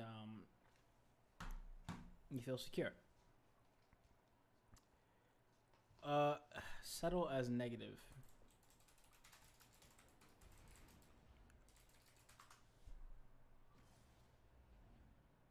A deficit. Yo, bro, so this is actually the negative connotation of settle could possibly be all 4 of these things together and then just with a negative connotation, right? There's a debt. The debt is what you don't have, right? Like in Destiny's case here. Sorry, Destiny's case here. Or I guess his example is that, you know, you have someone who meets 14 out of 15 of your needs. Your debt is that 15th need. Adopt a more steady, secure lifestyle.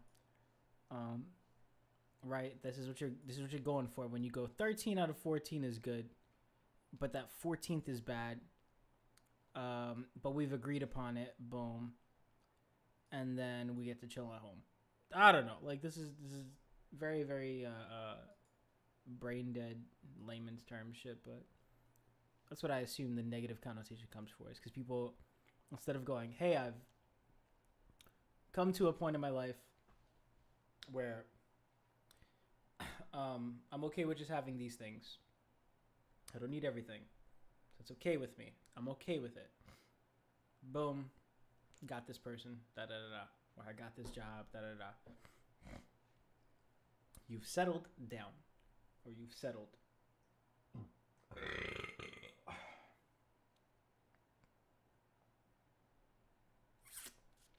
But I guess the negativity comes from like, well, what if you can do better? Literally, the negative connotation, not literally, but like in my world, then the negative connotation that comes from settling comes from positive connotation, I guess. Or I guess the positive outlook of you could have more. Is golden, I think. Open relationships. He's very self-aware about sex positivity. He's very self-aware about sex workers. On YouTube, he's very self-aware about healthy polyamor. Oh, Look shit, at no, Dawson's no. Den. So let's People watch say this don't settle when together. marriages seemingly have failed. How can someone say that a new partner is truly what they want and is ideal when they haven't even spent an extended period of time with them? Yeah, you don't know if your partner's the one for, I'd imagine, living together for at least 6 to 12 months. That'd be my guess. But. I've got put together, and then I've got a little bit of a Dr. Kirkonda clip I want to show you too. Because Dr. Kirkonda, if you guys watch his I tried watching the part of that FD Signifier shit. He's just really stupid. I don't know what Who's else to FD say. Like, I Signifier? watched him this off stream, and I got up to the part where he's like, I brought in experts to talk about like the prison thing, and the first expert he brings in is just like prison All of us need to be abolitionists. looking at Oh. versus having to actually do the work. Like everything this guy says is just empty platitudes, and it's nothing. He says nothing. The first 5 minutes. Yeah, he's this obsessed with nigga. prison. I've seen this There's nigga. in Atlanta that's in the middle of the city, and I guess that's really upsetting to him because it's near a graffiti wall. I super don't give a. Hold on, Never seen- hold on, hold on, hold on, hold the fuck on.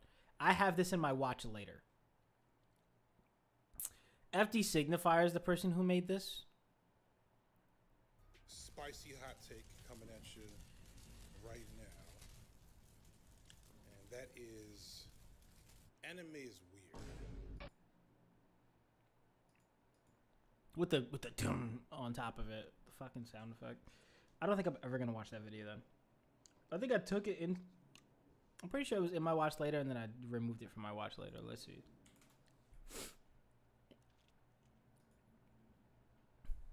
Oh, King Raycon's live. That as soon as possible, for sure. Dang, bro, we are split down the middle in the title this week. Wow. Nope, didn't remove it. That's actually I am now. perfect. No skipping title yet, dude. This is the first time it's ever been like this. This is literally what it's never been this close. It's never been this close. Oh my gosh, man. Good lord. No chapter, brother. Now I don't know what to do. Winning right now. Oh wow, no, it's super close now. No, it's going, bro. It's going back and forth. It's literally yes, no, yes, no, yes, no. I don't know what to do. I don't know what to do. They're tied. They're tied at 50. What am I supposed to? Now no is winning. I'll give him 5, bro. Now no is winning. What am I supposed to do? What am I supposed to do? Super Elatrion comes in with a 2 and says, do a community post with a direct link to the VOD. Yeah, that actually does not sound like a bad idea. Do a community post, direct link to the VOD. Yeah. That's honestly the best case scenario. So. Or not the best case scenario, the best thing to do. Super Elatrion, you're absolutely right. You're absolutely right. Thank you for that. That's great advice. That's my card. Bro, yo, skip the time. It went from being yes 55% to now no 53%. So, this is what I'm going to do. I'm going to do my intro. And then after I do my intro, we're going to figure this out. Because, ladies and gentlemen, we are here today on this wonderful day. Son has the Bakuman complete box set, bro. Decided that we were going to get our beloved Season 2 of the live-action adaptation greenlit. It just so happened to be on the same day as Chapter Day, which was also the same day. I'm pretty sure Puerto as Ricans just look the same, because I get a Chris Ray gun feel from him. That brought us Paper Mario: Thousand Year Door HD, and a PlayStation State of Play that gave us Spider-Man Greatness, and Final Fantasy VII Rebirth that looks like it's going to be life-changing. Oh, that got We released? also got Pirate Warriors 4 DLC with Gear 5 Luffy, which is fantastic, Yamato, which is fantastic, and Kaido, Hybrid Form Kaido, which is also fantastic. But at the end of the day, not only do I see Jalen Hurts walking onto the field right now with Devontae Smith as he is about to shake the hands of Kirk Cousins, because we just won and are now 2-0. Coming off a very short week in which we only had 3 days of rest, and I can't stop smiling because Eagles football is back, and I'm gonna enjoy this smile. Oh, he from until I Philly. come It's back to be a whack. Manchester United fan on Sunday. And so while my sports teams make me happy, I'm gonna be here. We're gonna be a good spirits, all right, good spirits.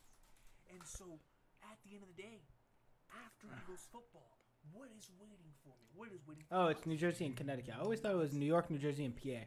That could surpass each Yeah, he out of the tri-state area. Fuck him.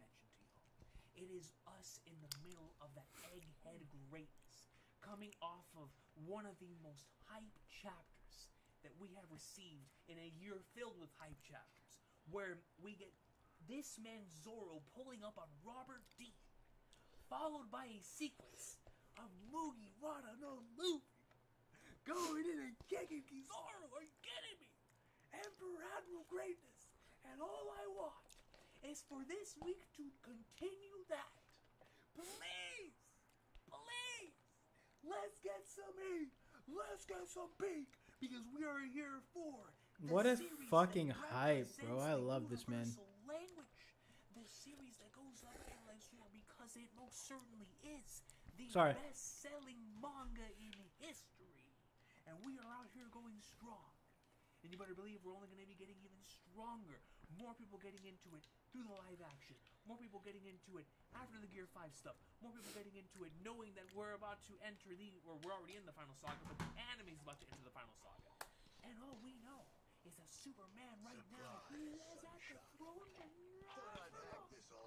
not for long. We coming for that thing. We're about to enter like Sabo in the middle of that instant messenger Sama Gorosei-filled room. And we're taking that jungle. Because we're going in. And we are all going in there like someone like no other. And an arc that has been treating us week in and week out in what has been one of the greatest weekly experiences of all time in this Egghead Island greatness. We are here today to read the latest installment, chapter 1092 of that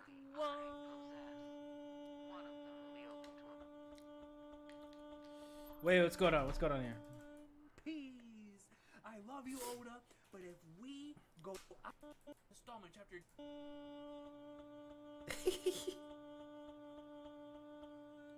I need a sample of that Dragon, so if it's bad. not Mihawk, if it's not Shanks, I do not want to get out of Egghead. I don't want to leave. I don't want to leave. Leave me here.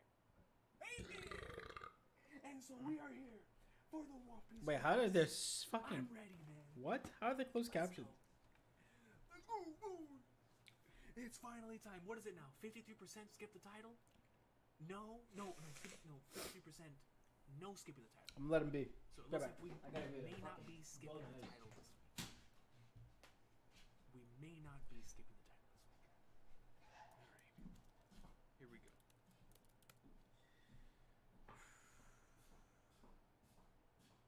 It's too even. We're doing a coin flip. We're doing a coin flip. Let's do a coin flip.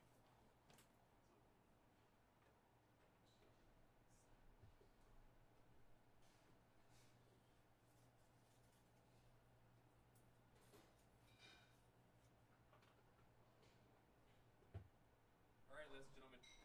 We're going to leave this up to for any Trails fans in the chat. We're doing this Van Arkwright style. Alright? So here we go. Flip of the coin. Heads, we read the title. Tails, we skip the title. Alright? Heads, we read the title. Tails, we skip the title. Here we go. Flag nerds, where'd it go? Where did the coin go? Where'd it go?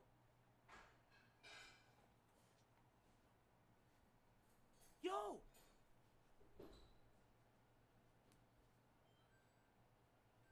Dog, my coin disappeared! Did it get eaten? Where's it at?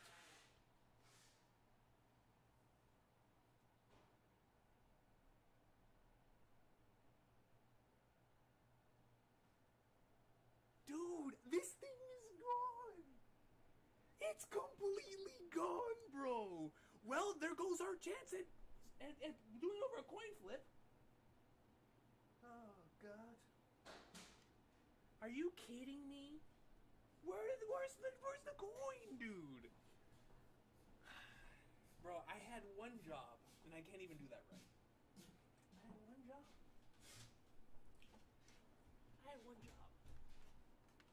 Son lost his coin.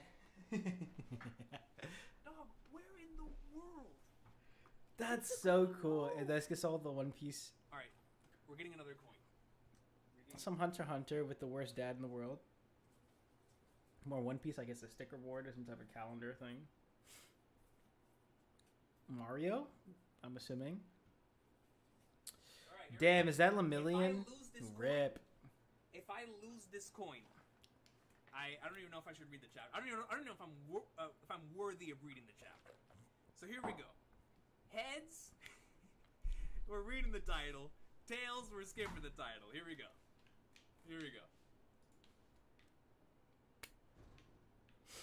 Maybe I could do this. It's in my hand. I'm gonna open my eyes. It's heads. It's heads. I don't know if y'all can see it. It's heads. We gotta read the title, y'all. I apologize. Coin flip says we gotta read the title. Oh, I could do this. We gotta read the title. We gotta read the title. In thing with the poll, we have to read the title. We are reading the title this week, as told by the poll, and Why can't I grab this? The thingamahoo, the coin flip. I can't believe I lost my coin the first time. What are the odds of that? That has never happened before. So, it looks like the poll has won. There you go. The poll has won, and we are not skipping. I could put. Now I know how to fucking stream. So, let's go ahead and click on the. Oh, do I have multiple of these? One Piece chapter 292. Here we go, y'all. Good Lord Almighty. What in the world could a title be for something this sweaty? Here we go. I see the logo. Chapter 292. Oh, I guess he skipped it. Pumas. Rampage. All right, I'm gonna go back to drama. Oh, first of all. The world's ending. At least, that's what everyone's saying. Oh shit, they get to see each other. This sky, I don't like it. Ready to fire, sir. Welcome to the New World Order. Fire! Looks close so your eyes cool, and man. listen. Tell me you can't hear that. I just hope it's not super linear like the last one was. Planet runs out of energy. It and everything on it dies. We can overcome our fate. Am I the same as these monsters? Am I even human? Okay, we're looking for Sephiroth. Think you can find him? Oh, Sephiroth. You see. So you heeded the call too, did you? Hey, Kate! What are you It's talking Kate! about? Oh shit! As you can see, your brothers down there are having a little get-together. Nigga. They're our best chance of finding Sephiroth. Yeah. I ask because I suspect there's soldiers suffering from cellular degradation. Do not be deceived. You know the truth. Trust in me. Sephiroth!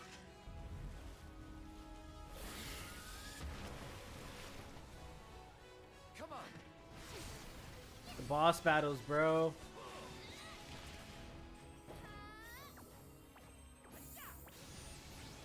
On me. What? What is this?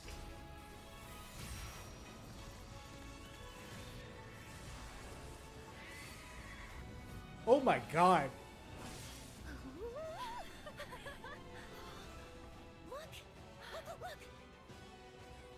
This man. Oh, he's another one of these dudes. All right.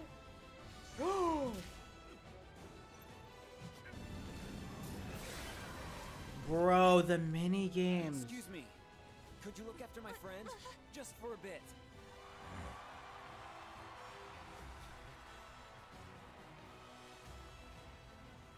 A weapon? Tutelary creatures, set only to appear when the planet is in grave danger. Who dares disturb my slumber? Is that Vincent Valentine? It's upon us. The reunion. When worlds merge. I'm waiting, Cloud. What do y'all gotta say about this, and when does this come out?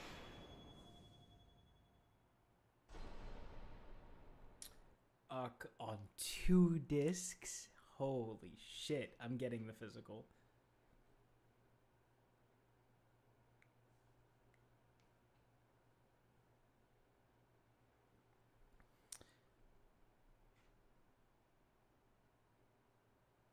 I'm glad people are hyped in the comments, bro, because the YouTubers, the goddamn video essayists shit on this game. Or at least shit on the first part. That shit was fire to me, bro. I hope I like this stream. I'm not going back.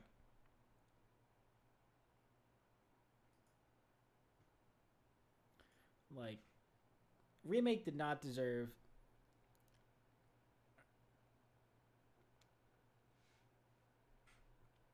Remake did not deserve the hate that it got. I guess, you know, as someone who has not played the original, I can't really talk anything. But as someone who has not played the original and who enjoyed the shit out of, you know, the remake, I mean, even though I haven't like had time to go back and replay it type of thing, like it's just, that's how things are now until I become a streamer with mad views and shit. I'm just not gonna have time to revisit games and shit. But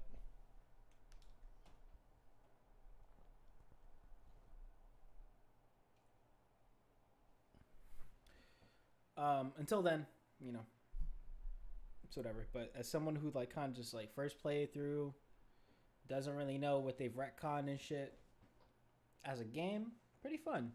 Probably not the best game that I played.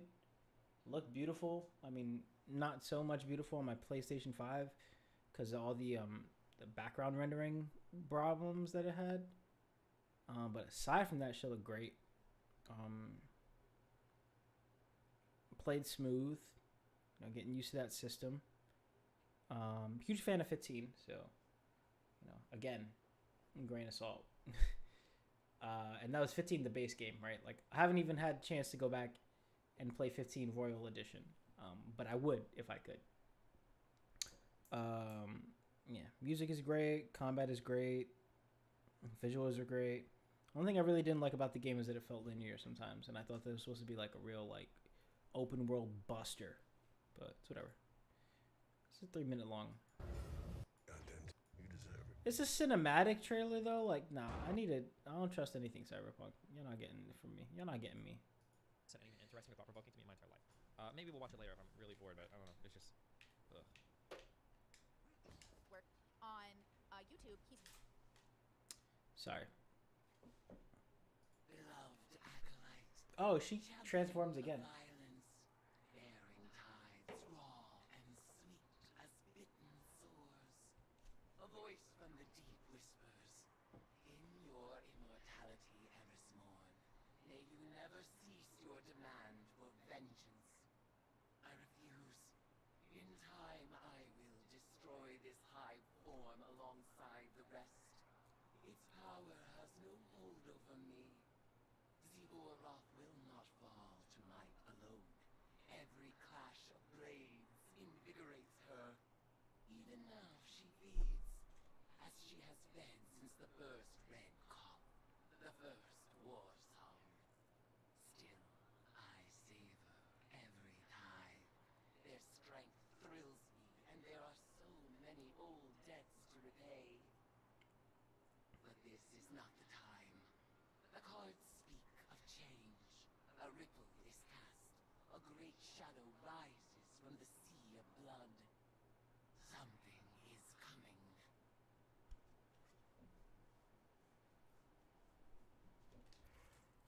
Thanks, dude. Still have no clue what any of this shit means. I'm not paying attention at all this season.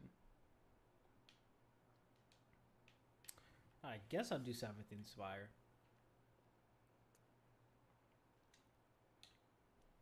I just don't like that it resets, right?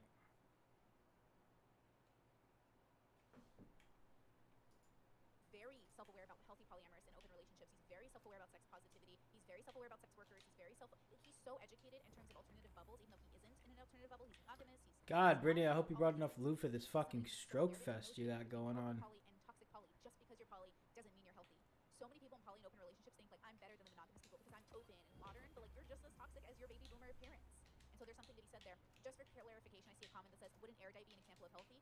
Healthy monogamous and religious couple, so different. So yes, obviously Kyla's relationship with Nick is great, and I'm not criticizing that relationship, but I think it's hard for somebody in that bubble to explain to somebody in Xena's bubble her options, right? Because Xena, like, no offense, if I was Xena, I wouldn't care so much what a religious monogamous person has to say about their relationship. I would want to know from somebody who's doing what I'm doing. And the fact that she references like Destiny as like an example of a relationship that works, that's open, I don't know if I would argue that that's working, because you shouldn't be having like fights with your partners, you shouldn't be cheating on them, you shouldn't be lying to them or deceiving them. So again, you can do those things. Just as a heads up, and again, I understand because Brittany is very new into her relationship, so she's probably still honeymooning hard as she packs up and moves to a whole other country and uproots her entire life. To say that like The pretext is a really absurdly stupid statement, but okay. But again, I don't know if I would ever cite my relationship as like a model or an example. There are a ton of things revolving around my life that make my life pretty exceptional. Just an exception to the rule, not like in a good or bad way, but just in terms of what I do for content, in terms of my history and everything else. That I would be very reticent to cite any. I fucks with this, but just probably not for this armor. You're allowed to have exactly the relationship you want, including a toxic one. You're allowed to continue dating a person or being with a person who like cheats on you or disrespects you or lies to you or breaks your trust. You're allowed to make it work. You're allowed to go to. Also, I think, I don't remember if we learned this or not, but Brittany has definitely been cheated on in the past, and it has definitely been a major formation part of her history as well, and her current view of the world, because she has like ultra lurking trauma relating to anything around like lying or cheating. Which, to be fair, lying and cheating relationships is definitely a bad thing and can be a good indicator to end a relationship as well. But she's like obsessively, like Reddit tier, obsessed with these things. These two just need to kiss already. But I personally feel like you shouldn't, if you're going to reference like healthy polyamorous or open couples, you should probably actually reference people who are poly and not people who are just open, and then you should probably know the differences between these words. Like the amount of this bubble on YouTube interchangeably uses these words does give me a lot of anxiety, because like it's like you're culturally appropriating a totally alternative community that has these words and they mean something. Like there's books written on this, there's conferences done on this, there's studies that are done on alternative relationships. But then the reason why people, I'll even do this, the reason why people group poly and the reason why people group poly and open relationships together is because they're non-monogamous. It's like monogamous and non-monogamous relationships or alternative relationships. Like, I think for the part, if I'm talking to a normal person, I'm just going to say like monogamous or non-monogamous. I'm not going to sit there and spell out the difference between like open and poly to somebody that has limited experience in alternative relationships. There's just no point. Water never runs out of this game. Like, no, there's no way. That would be ridiculous. Oh, double check the subreddit real quick. these people from the internet just, it's like they heard it one time and they're like, yeah, that's what I am. And I'm like, oh, okay, like, but it means something, and it doesn't have to mean. The reality too is that what poly and what open means, the boundaries are very, very, very fuzzy. These, hold on, these Gibdos are lame. Facts. Same thing in your bubble, but then you're the alternative. You're the weird one. Why don't you basically take your relationship like 2 minutes? She's obsessively hates me for a variety of stupid reasons about a debate that we had a long time ago relating to drama and her inability to understand a book she read. But it doesn't matter. It's irrelevant to this. Because you're not using it like the rest of the poly people. If you meet an actually poly person who's done poly traditionally, that means they're usually in many loves, multiple loving relationships that have some level of dedication to them. And it means something. It's different from swingers, and it's different from open, and it's different from I'm single but I have a situationship. Situationships are not polyamory. Monogamy is not polyamory. Open relationships aren't polyamory. You can be open and poly. You can be polyamory and do situationships. You see how these are all different? And again, I am super obsessed with categorization. So this is my... The super obsessed with categorization, again, that doesn't really work. I don't think with poly and open stuff, because again, like, I've met open people with all sorts of different boundaries. I've met poly people with all sorts of different boundaries. I don't think that you can draw a hard line between them. I think there are some general things you could say, like the differences between like open and poly, but I don't think that to sit there and pretend like you can hardcore draw boundaries between one and the other, I don't really think you can. I get excited that there's so many ways to identify that it's overwhelming, but it also helps you find people who are different. You know what I mean? So again, you have to realize that you can have what you want in life. These are these people that are identifying words similarly to you. So let's watch these clips before I get totally into it and start rambling. And then we'll start this. Okay, ready? So here we go. So this is, let me switch screens here for you guys.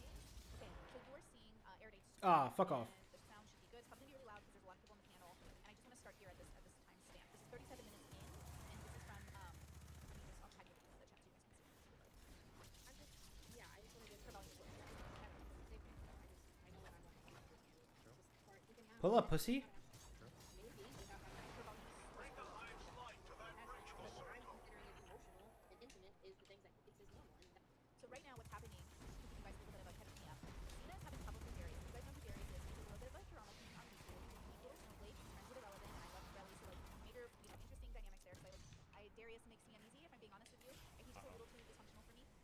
toxic void for me. But the thing that's interesting is like, Xena is telling Darius, I would like romantic exclusivity. I don't care if you have sex with other women. I would like you to be only romantic with me. But Darius wants an open relationship where he's affectionate with his girlfriends, or even a platonic affection with his female friends. He wants to cuddle them and meet and do nice affectionate things with them. Which, again, if you're in Seattle, pretty normal to like hang out with your friends and maybe cuddle with them, maybe even shower with them. I have platonic friends that I'm biased, so I'm just not even gonna talk at this point.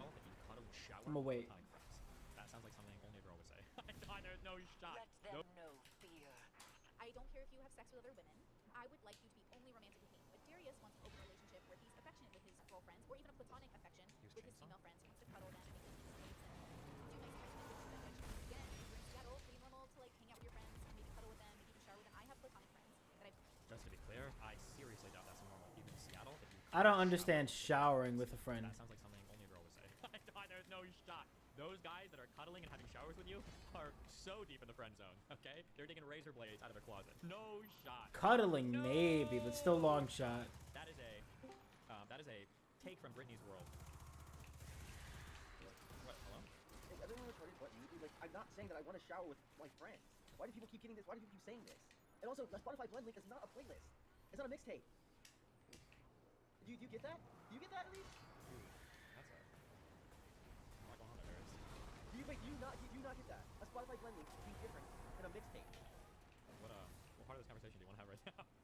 Oh my god, just like the interpretation that I just want to have like. Oh, okay, never mind. I mean, I can give you feedback if you want. I don't know if you really want to do that. It's up to you. What?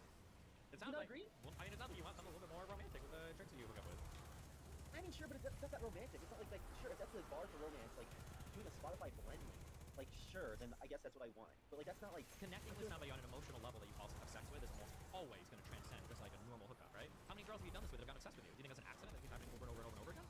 Well, it's been a couple or whatever, but it's like I'm just saying like if I just talk to like a new girl right now, like let's say this new person in my Discord chick, I start becoming friends with her, and she's like, hey Darius, like what music do you like? And I send her a Spotify blend link or whatever, and I'm like, oh, we have a match there. That's cool. That's fine. There's nothing wrong with that. But if you're also doing the girl, you're also it's a little bit different now. Yeah, but it's like I've already done it because like I was like. Yeah, but how many of those girls are obsessed with you? Two. Sure. At this moment, probably two. At this moment, okay. A little more honesty, all right. Okay, yeah, listen, this isn't something that I care to argue about because I'm just right, okay? So I'm just telling you my opinion, my perspective, and then if you don't agree with it, that's fine. But I'm telling you that, like, once you started fucking somebody, your emotional connection is already ramped up, like, 35 different levels, okay? So you're already in a much higher place. And then once you start, the problem is, so here's Pull something up. I always won't admit, okay? But I compare friendships to relationships a lot, but the reality is friendships and relationships have a whole bunch of overlap. That is true. People want to pretend like they're that, but once you meet somebody, and you start being friendly with them, any friendly action that you do with a person can very easily be seen as a romantic action. Yeah. Like right now, if I wanted to call Dan, I'd be like, Dan, we should go. You want to go to dinner tonight? We can do drinks. It'll be fun. That'd be like cool. We could chat. It'd be fun. Me and Dan would have fun. But if I said that to a girl, I'd be like, fuck, that's a date. Easily that. I'm pretty romantic. Like something to be aware of. It's what mindless entertainment. I had sex like 2 years ago that was like just checked up on me like 3 days ago, and then she was like, oh, do you want to go out for drinks or something like that, just like catch up. Like I have no problem doing that. That's fine. But I'm pretty sure like that would be like romantic or if actually we had sex like. So this is just my personal thing, and I might just be a super Kuma brain because I like I like to be romantic with people, blah blah blah. I've said this before, but in my opinion, drinks are always basically any mind-altering substance is an invitation for a very deep connection with a person.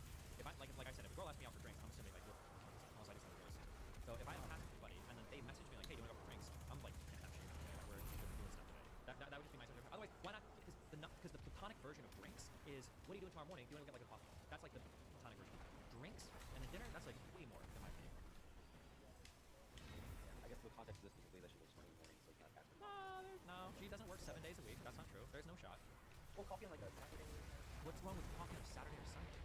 Who does that? Who's a coffee shop on a Saturday? So what do you mean? Nigga. No, it's like a morning day, like a thing before work, or a thing before your classes. You go to like your coffee. No, the code. I have no idea. Coffee to me is like a very casual get together. That's like, hey, do you want to get coffee? Go to Starbucks. I'll get a croissant. Yeah, We can chat. do it. Listen, it's your whatever you think, right? Whatever you want to do. I'm just telling you. What I'm telling you is, I'm telling you my perspective, and I'm telling you how girls do it. Okay, because every single girl will agree with me that if you're asking about drinks that you have past sexual history with, that's not just a whatever platonic get together. That's definitely something more. Absolutely. This nigga's name is the Edgelord. Edgelord. I generally like went to weddings. People, it seems like Anthony like doing like sexual things on stream and like I want to be like a little romantic. I genuinely have no expectations for anything happening. Having no expectations is Thanks. different than understanding the situation. I don't have expectations for a girl. I don't have expectations for anything. Even if I'm explicitly meeting a girl, fuck. But I know what's on the menu, right? But there's a difference between having expectations versus. I usually think there's like some things on the menu if like it's very clear, like we're gonna hang out by myself tonight or but like I guess like going out for coffee like that. What is okay? Walk me through this. Now this is outside of my area of expertise. Okay, I admit. Okay, because I'm almost always when this happens. But walk me through going out for drinks with a girl. How does that night end without you guys? Are you like you go out for drinks, you get tipsy, drunk, and then you're just like, oh okay, bye, and then you just like you leave when you're both still drunk. What does that look like to you? Tell me. I'm so curious. So in a real sense, you go to like this place called Corn Patch, Back to Destiny hates women as much as or you get like something very light, and then you go ahead and walk outside the place, walk down the little area that is in Tempe. For a little bit, Shit, I have to find these, don't I? And then we part ways. Okay, that sounds like a hella date. Am I crazy? I mean, it does kind of sound like a date, but is it's like, is it in the evening too? So evening, you're getting drinks, you're a little bit tipsy, you're walking around outside, like. It's like, yeah, I did loosen up a little bit to talk about stuff that's not going on in life, but it's like not like there's underlying like sexual. I guess there is a little bit for opposite genders. Well, and you've already. But like, I guess it's very fun. Like I know, like a guy friend as well, just like meeting up. Wait, how many times have you met a guy friend at night for drinks and then gone walking outside while chatting? To be honest, I've tried, but a lot of guys don't like doing that. Well, like, that sounds like a date. Hey, that's not. I don't even think. Dude, maybe I'm just like fucked in the head. Then I just don't view it as like a date. I just view it as like a normal thing people do. They just go outside for drinks and they talk about. When you go outside and you are looking at people that are having drinks and walking with each other, how many of them are same-sex couples? I've seen guys go out in like groups. Groups, yeah, that's a totally different dynamic. I can totally see you inviting a group of friends out for drinks, and you guys get tipsy, you have fun, you joke. Where's the secret? And you separate ways. That's what groups are way different than. That's if a girl DMs me and she's like, "Hey, do you want to go for drinks?" We're fucking that night. If a girl DMs me and she's like, "Hey, do you want to go for drinks? I'm gonna bring some friends." In my mind, I'm like, "Oh, this girl's like a platonic friend." Those are worlds apart of difference between being in a group setting versus a one-on-one setting. No? Yeah, I guess I don't think of the gender portion of it too much. How do you not think? Are you bi? I forget. Do you fuck dudes? I am bi. Yes. If I don't think of like a guy. How do you not gender this? How is it not completely different? I don't understand how the energy is not there for you're going out, you're consuming mind-altering substances, you're outside at night, walking around, chatting. You're probably walking pretty close, you're probably holding hands more often than not. Like, how is this not? How are you like? Oh, I don't know. I just don't. God damn it. If you want, I guess like with the two things specifically, I've never had like a group of friends and like all that stuff. It's always been like one-on-one with me and like a guy or like me and a girl. So I've always like dudes like the same unless like. I didn't find the secret. From like let's say a dating app or something like that. Like okay, like yeah, we probably lead up to sex maybe. I don't know. I'm not gonna have expectations for just go hang out. But like I don't really like hang out with like groups of people. So I don't really like think of like okay, this is like much different. Like I'm gonna go hang out with this person. I'm still gonna hang out with that person with these people. But they invited me. So I usually. Ow. If I was in a situation where I'm thinking like wow, I want to like have sex with this person, I would still think of that with a group. I would just think like when we're gonna leave, rather than like we're all just gonna go. Does that make sense? Is this retarded? I just it all seems like obviously. Ah, that's some bullshit, bro. Maybe I'm just like I'm poisoned in the head. I guess all my interactions have been those respects. It's like Thanks, Steve.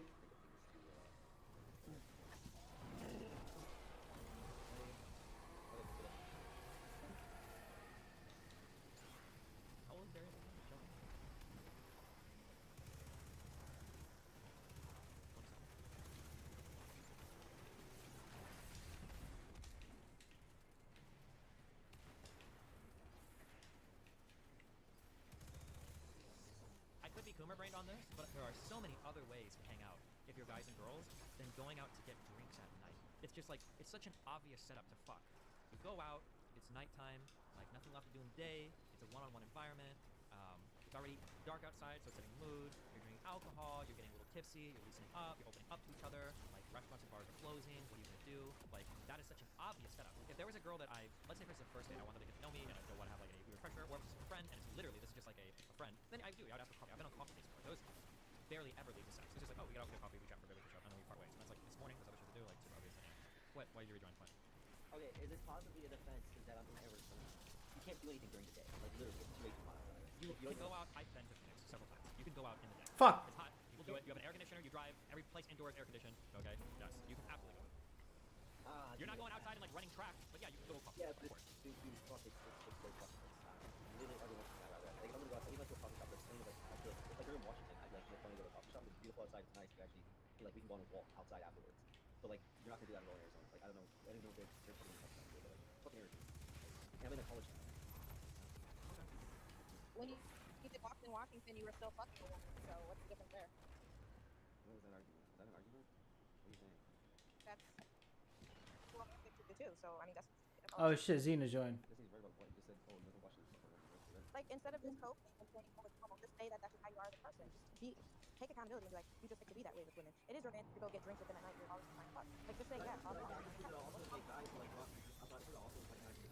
Bisexual, and if the guy is feminine enough, you just fuck them. I have never in my life. I think maybe get a beer with a guy, or maybe go to dinner with a guy you're friends with, but I could never imagine like messaging a dude and you're like, hey, maybe there might be guys that do this. I mean, I don't know. Like messaging your friend like, hey, do you want to go to like a bar just you and me like get drinks? I guess it's possible, but I've done a few like dinner business meetings, but that would have to be a guy that I'm like friends with. I feel like you go get beers or something. I feel like it'd be a group hangout or something. No, but it's nice to just people watch. Like, go there, get like a fucking rum and coke and people watch. I mean, I even fucking told me, it's like fine. I invited like boy Omar like literally like 4 days ago. I can show you the text messages. That like the girl who messaged me that I texted like 2 years ago, she's a fucking teacher. I invited her out to just Fuck. drinks and just like. I'm trash at this game now. I don't think there's like a. I don't feel like I used to die this often, unless this season is just really hard. I guess it's possible, guys. I mean, yeah, it probably is a different connotation, but I don't think that it's like a good like. First you said he hit you up and invited you next. Okay, hold on, Zena, listen, I love you, but your connection is so fucking dog shit. You're like every other word is coming. And just knew. And now you're saying you did go out to drink, right? Yeah, she's got like a nurse one. He said his story changed. Because first he said he hit you up a few days ago and invited her out, and you didn't go. Now you did go and you invited her out, which I'm trying to understand. I never went anywhere. She messaged me and then I asked her if she wanted to go out to get drinks. And when I was saying that, I had no sexual intercourse there. I just wanted to go out to drinks and I was watching her people. Sorry, Destiny, I think you might be out here. I've gone out multiple times with girls I knew from high school for some drinks and nothing happened. I love watching drunk people is the illest lie. It'd be so much easier just to say. Shout out to him if he gets past this. That's why I'm like, dude, why are we like, especially why are we the other way? It's just like, I mean, I'm not trying to have sex with this person. Like, if I went ahead and was in this situation, I would have had sex. No, I'm saying like you're denying yourself. Like it's okay, just don't deny yourself. I'm not denying myself. You're making an assumption of who I am based on your own like personal experience. Okay, my apologies.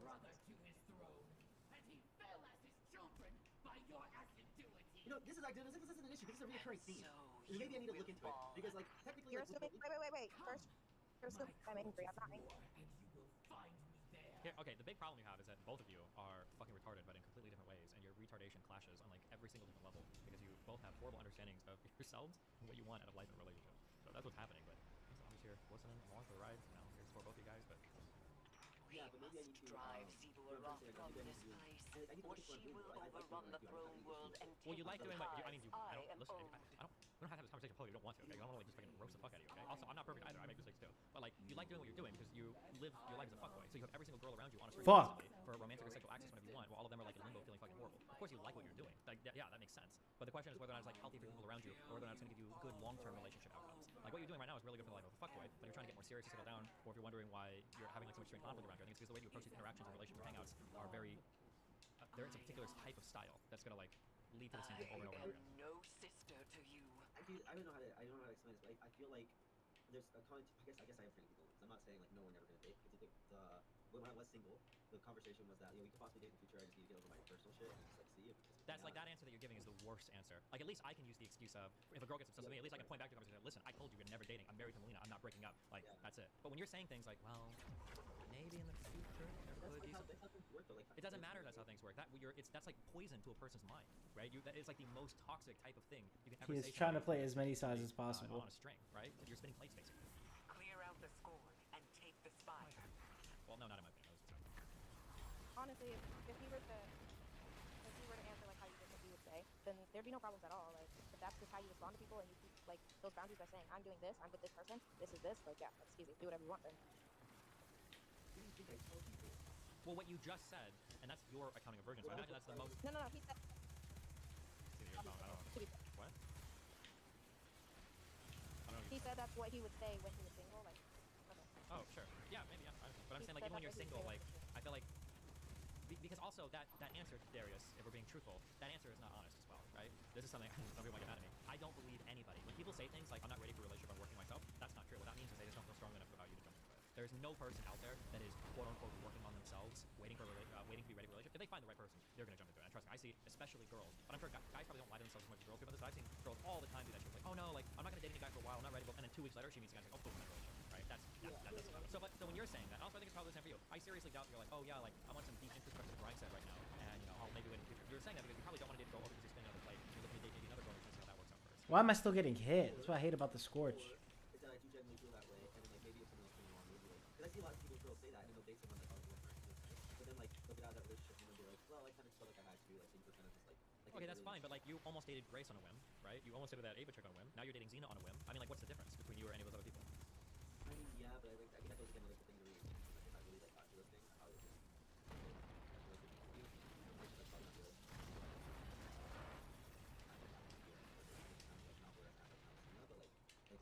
I'm like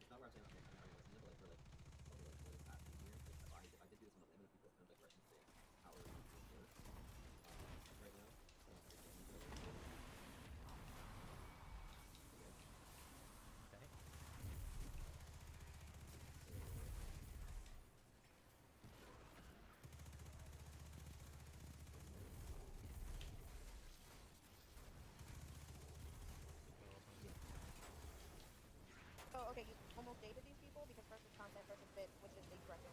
None of it is content and none of it is a bit. All of it is part of the content. Like when the guy goes to the girl, like, wouldn't it be funny if we fucked? And the girl's like, what? And the guy's like, oh, that's part of my bit. None of it is a bit. None of it is content. All of it is sincere. Right, I know. I just want him to say it. I know that's me. I just want him to actually say it. Just helpful. I'll say something to it's like a good like 7-30.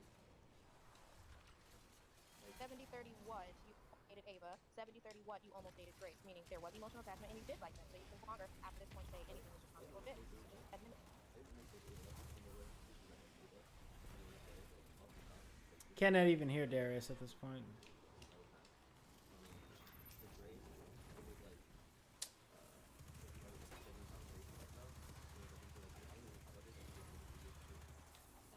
God damn, that's how long it took to get insight?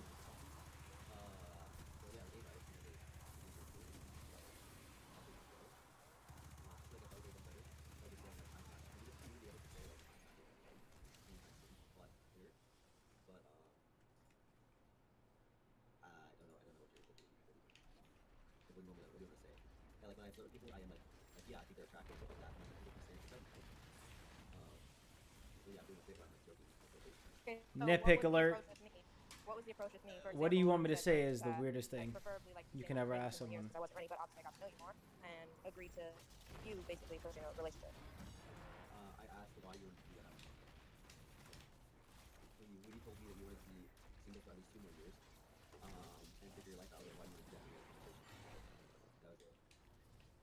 Well, wait, was the question why do you want to do that, or was the question is why do you want to do that when you could be dating me? Yeah, that was Yeah, that's why I'm asking. No, if I said the former, that I did do that, that so I hope I did not do that. I'm pretty sure I did the former. I mean, so I was asking, how did we get to the point then? Like, what was the approach? When this is finished, you will turn and run, and your worm will gnaw at you as if you were a buried corpse. You will have no tribute then, and you will starve. Thanks, guys. So then, would you consider this dating in a whim, or would you consider this dating as a mutual agreement? We need to rethink our plan. I think because No. like the time was probably more. Our plan needs no revision. As a friend, you can even tolerate Her my behaviors. presence proves So, its if you can efficacy. tolerate my behaviors as a friend, probably in a We must relationship, press we on. can We can't get to a fight her, relationship that but way. we can. Like a lot of behaviors I Can't had, even hear him. The way forward is even found. before we were dating.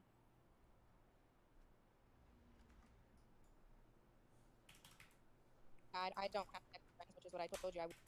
Like as a friend, you can even tolerate my behaviors. So if you could tolerate my behaviors as a friend, probably in a relationship, it would make more sense. Like for us to get to a relationship that way. Like a lot of the behaviors I have with like just my friends who seem to be really mad about, even before we were dating.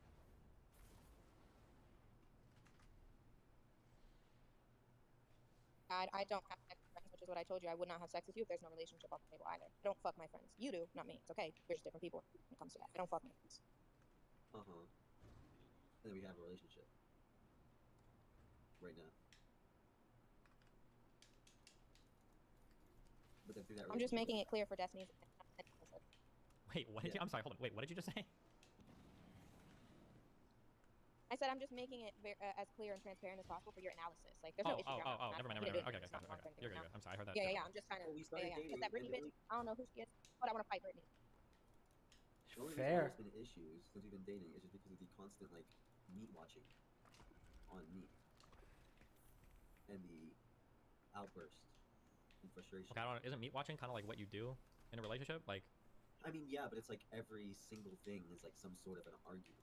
Like everything that I do, like the way I present myself on sure. stream. Do you want to know? Why? I can tell you because I have these issues, so I know firsthand.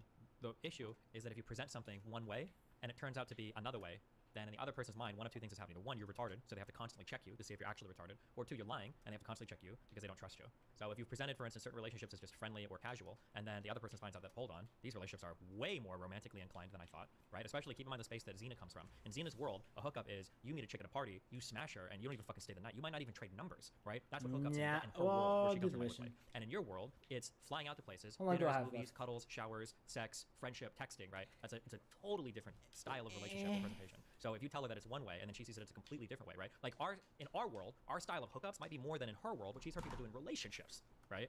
So I'm just saying that hearing that difference and then being confronted with that over and over and over and over again is of course going to make her feel like this motherfucker is either retarded or just lying to you about everything. Yeah, so then is it just since I agreed to the relationship, is it just my job to like reassure every time like those things come up rather than? Well, sure, but you can never be wrong on any of it too, because then it just looks like you're lying. The boss was hoping it wouldn't come to this, but I guess. only amateurs. But then like the view of wrong is like these are almost like subjective conversations we're having. Well, sure, of course. I mean, it's all to some extent subjective in interpretations. But like, what's a disagreement you guys have had? Disagreement we had recently. We had a big fight like literally like 2 days ago. I'm kind of like want to not talk to you right now for a little bit. Because she insulted one of my friends. Do you want to give more details on that or no? When you say one of your friends, do you mean a girl that you used to hook up with that's talking to you now? Yeah, I guess. Okay. So what? Tell me. You can share more if you want, or you don't have to. It's up. Well, it was just a rude it was just like I said something in private to her, and she used it to like make fun of her, and I was like, that's not nice. It's kind of like fucked up. You said it in private to Xena, and Xena made fun of the other girl, the girl's face with it? No, just to like in a casual setting with friends, and we're just like talking. And I was like, why even say that? It's like screw. It's like. Wait, why do you? I'm curious. Why do you think she said it? Because she was really mad. Okay, and probably feels Xena won't admit to this, but probably also feels a little bit threatened by a lot of these other chicks too. I saw heresy. Probably, but she has no reason. Okay, but it doesn't matter what the reason is, right? It just matters if she feels that way or not, right? Why does Zivu sound a little bit like Ikora? Well, no, Destiny, but I'll message you. I'm not. If that could have her, if a bitch like that could take him, she can have him. I'll message you on the. Okay. There's almost nothing you can say to change my mind, but I understand. Okay. This is crazy. Like, have you seen my exes? Like, you wouldn't co-sign any. So pure. Even the warriors of the sky honor it.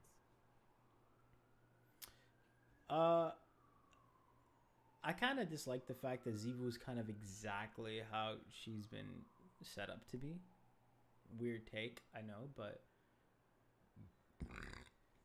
without even encountering Zivu, really, we kind of idealized her, or not idealized her, but it's kind of been the given that, like, all right, Zivu believes in war. That's Zivu's worm. Like with the Witch Queen thing, it's like, okay, that's exactly what Zivu has. And what Zivu needs to believe in. But it doesn't feel like Cope. I would have thought that like there'd be a little bit more complex nature to it, like other than blindly believing, no, war is everything. Like I would hope at least at some point in the season we flesh out Zivu's character to be a little more like, no, here's why I know war is a thing, not just like, oh, the worm gods believe in war too. Like, come on, bro. You gotta know at some point that you've been had. But whatever. Any of my exes that I've had. It could also easily be the case that Zivu just doesn't know about the lie told by the witness, right? That set this whole shit in motion. But I don't know. And I've been with them. They've taken, quote unquote. Like I don't like. What is this thing where you're just like, if a bitch can have you, you could just like. How do I? Like it's just. Oh, sorry, hold on. Go ahead. How do I start by building these as concrete? I don't know how to start as fight concrete. over a man either. That's like. But you're not. If a bitch can take you from it, she can have you. That's my point. Why would I fight to try to keep somebody? I'm not going to fight to keep somebody. No. And if a bitch, like I said, no disrespect, with gap teeth or somebody that's significantly less than me, I don't care. Because you're not fighting. No, I'm not. I'm telling you specifically. If a bitch could take you from me, she's going to have you and keep you, not me. I'm not going to go and argue. Oh, that's my nigga. That's retarded. No. The only person I'm checking when I get upset is you. I don't check the other bitches. They have no loyalty or obligation to make sure I'm straight. My partner does. That's where you miss. These other bitches don't make commitments to me. They have no commitments to me. So you would make fun of the girl to check me? What? This is in relation to. Okay. One, you said I was making fun of her. I was making a comment because you couldn't decide whether or not it was a lie or the truth. And then I made a slight comment. That was fucked up. That's it. We don't have to get into that, though. Ah, fuck my life. Alright, well, looks like this video needs to get watched, so. If I were trying to be nasty, don't you think I would bring it up again? Not doing it for you didn't do it for a reason because I got really mad at you and didn't want to fucking talk to you and was very rude to you for the entire day, the rest of the night, and I haven't really talked to you since then because I was not happy with your behavior. Did you? I'm just making a couple guesses. I don't know. So when you told Xena this thing about this other girl, did you tell this to Xena in a conversation where Xena felt vulnerable? Oh, it's yours. The girl, and you told this to Xena in the hopes to make her see that like that other girl wasn't a threat? Is that how this came up? Or just a casual conversation. God of the rotting slain, Zivu Araf.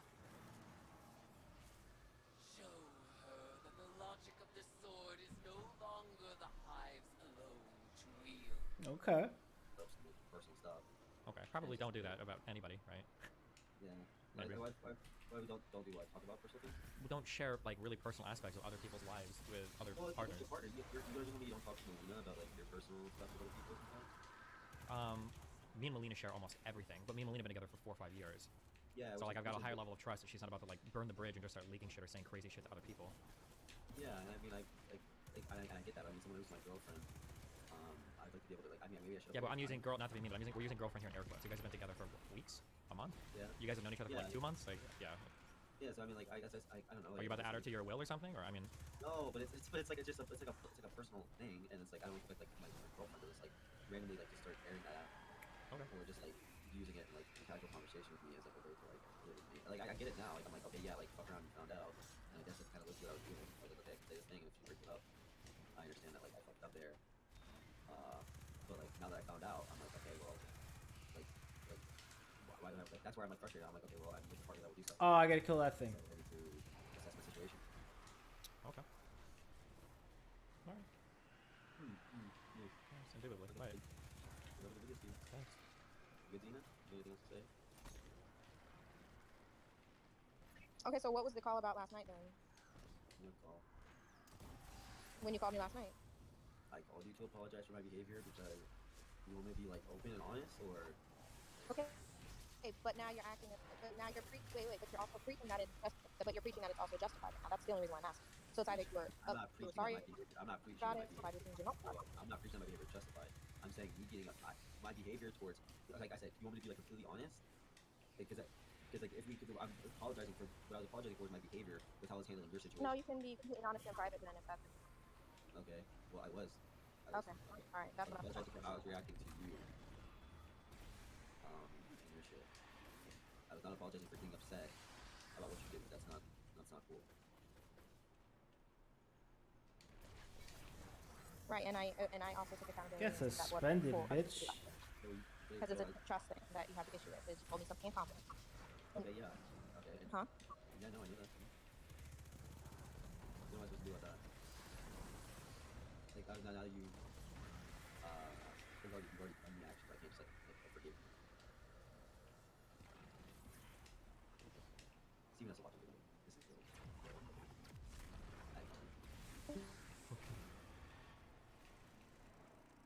Alright, well, I'm gonna watch this good old Britney video.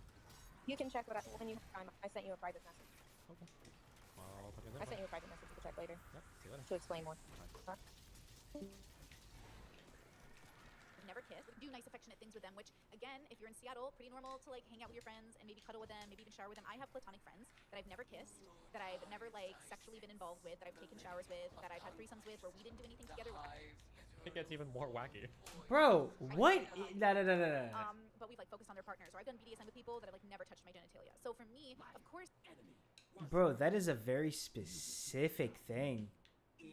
Like, I understand having your own perspective on the world, but like, why would you assume something like that is something that's like, oh no, it's not just me who's experienced this very niche, non-sexual, very intimate experience with another person. This is just how it is. It's totally fine. The average person should just see this as a reasonable thing. No alarms. Kind of weird. Siva Warath would lay claim to all conflict, but she is no longer the only high god striver. Okay. Wrest these tributes from her grasp, for they are now. I think this is possible to have platonic opposite sex friends that you're sort of like flirty romantic with without it being dating or sexual. But obviously you have to be trained in that and you have to be healthy about it. And it's very hard to be healthy because often it's a miscommunication and people are confused. Like Xena expressing being distraught over her relationship with Darius is proving that something isn't healthy, right? They're not healthy, happy, kind. There's something missing in the way that they're communicating. There's something missing that she's complaining about that he is frustrated with. And so again, she is saying that ideally I would like a partner who I don't care if he sleeps with other women. Only you'll hear her say it. The caveat is that she would like monogamy, but she thinks that all men are going to cheat and need to have like physical satisfaction with other women because like she's works for a fresh and fit. She knows what it's like. Blah blah blah. Oh, the amount of bubbles! Like it's so insane the way these people limit themselves. Okay, let's keep going. But like basically, listen to the self-fulfilling sabotage cycle. Like it's a beautiful thing. I want more for Xena. I want more for everybody. I want you to know you can have exactly the life you want. You have to know that you're settling. You even think you can have it, right? That's where I'm having a hard time finding that compromising around it. So- And that stuff. Like that's Your hard line is like playlist making and any sort of like basically romantic overtures. Do do you have an issue with him like doing group like public flirting or anything? Like I think I've seen videos of him like flirting with people in group settings. Is that okay with you? Like, what do you mean? Like I would say of all the things that you can also compromise on in terms of like hobbies, interests, blah, blah, blah, blah, blah, relationship style is almost certainly not going to be one of those things. If you are a monogamous person, or if you are a, you know, you really want to do poly or open stuff, maybe a poly person could be monogamous, maybe, but there's no way if you're a monogamy-minded person that you should be like, oh, I think I'd rather do an exclusive relationship, but I guess since I really like this person, I'll do open. That is a absolute recipe for disaster. Okay, shout out RuneScape Quest for Barrow's Thugs. If he's like, yeah, if he's like in a group setting, but he likes putting his head. I wanted him to go on the Edo and raise up bitches. Like, I literally am actively setting. Okay. So a few things. Again, everyone has different language everywhere, but I will say Xena's misogynistic language, and she identifies herself as a misogynist, right? She always says, like, you don't have to convince me I'm a misogynist, I'm red pill.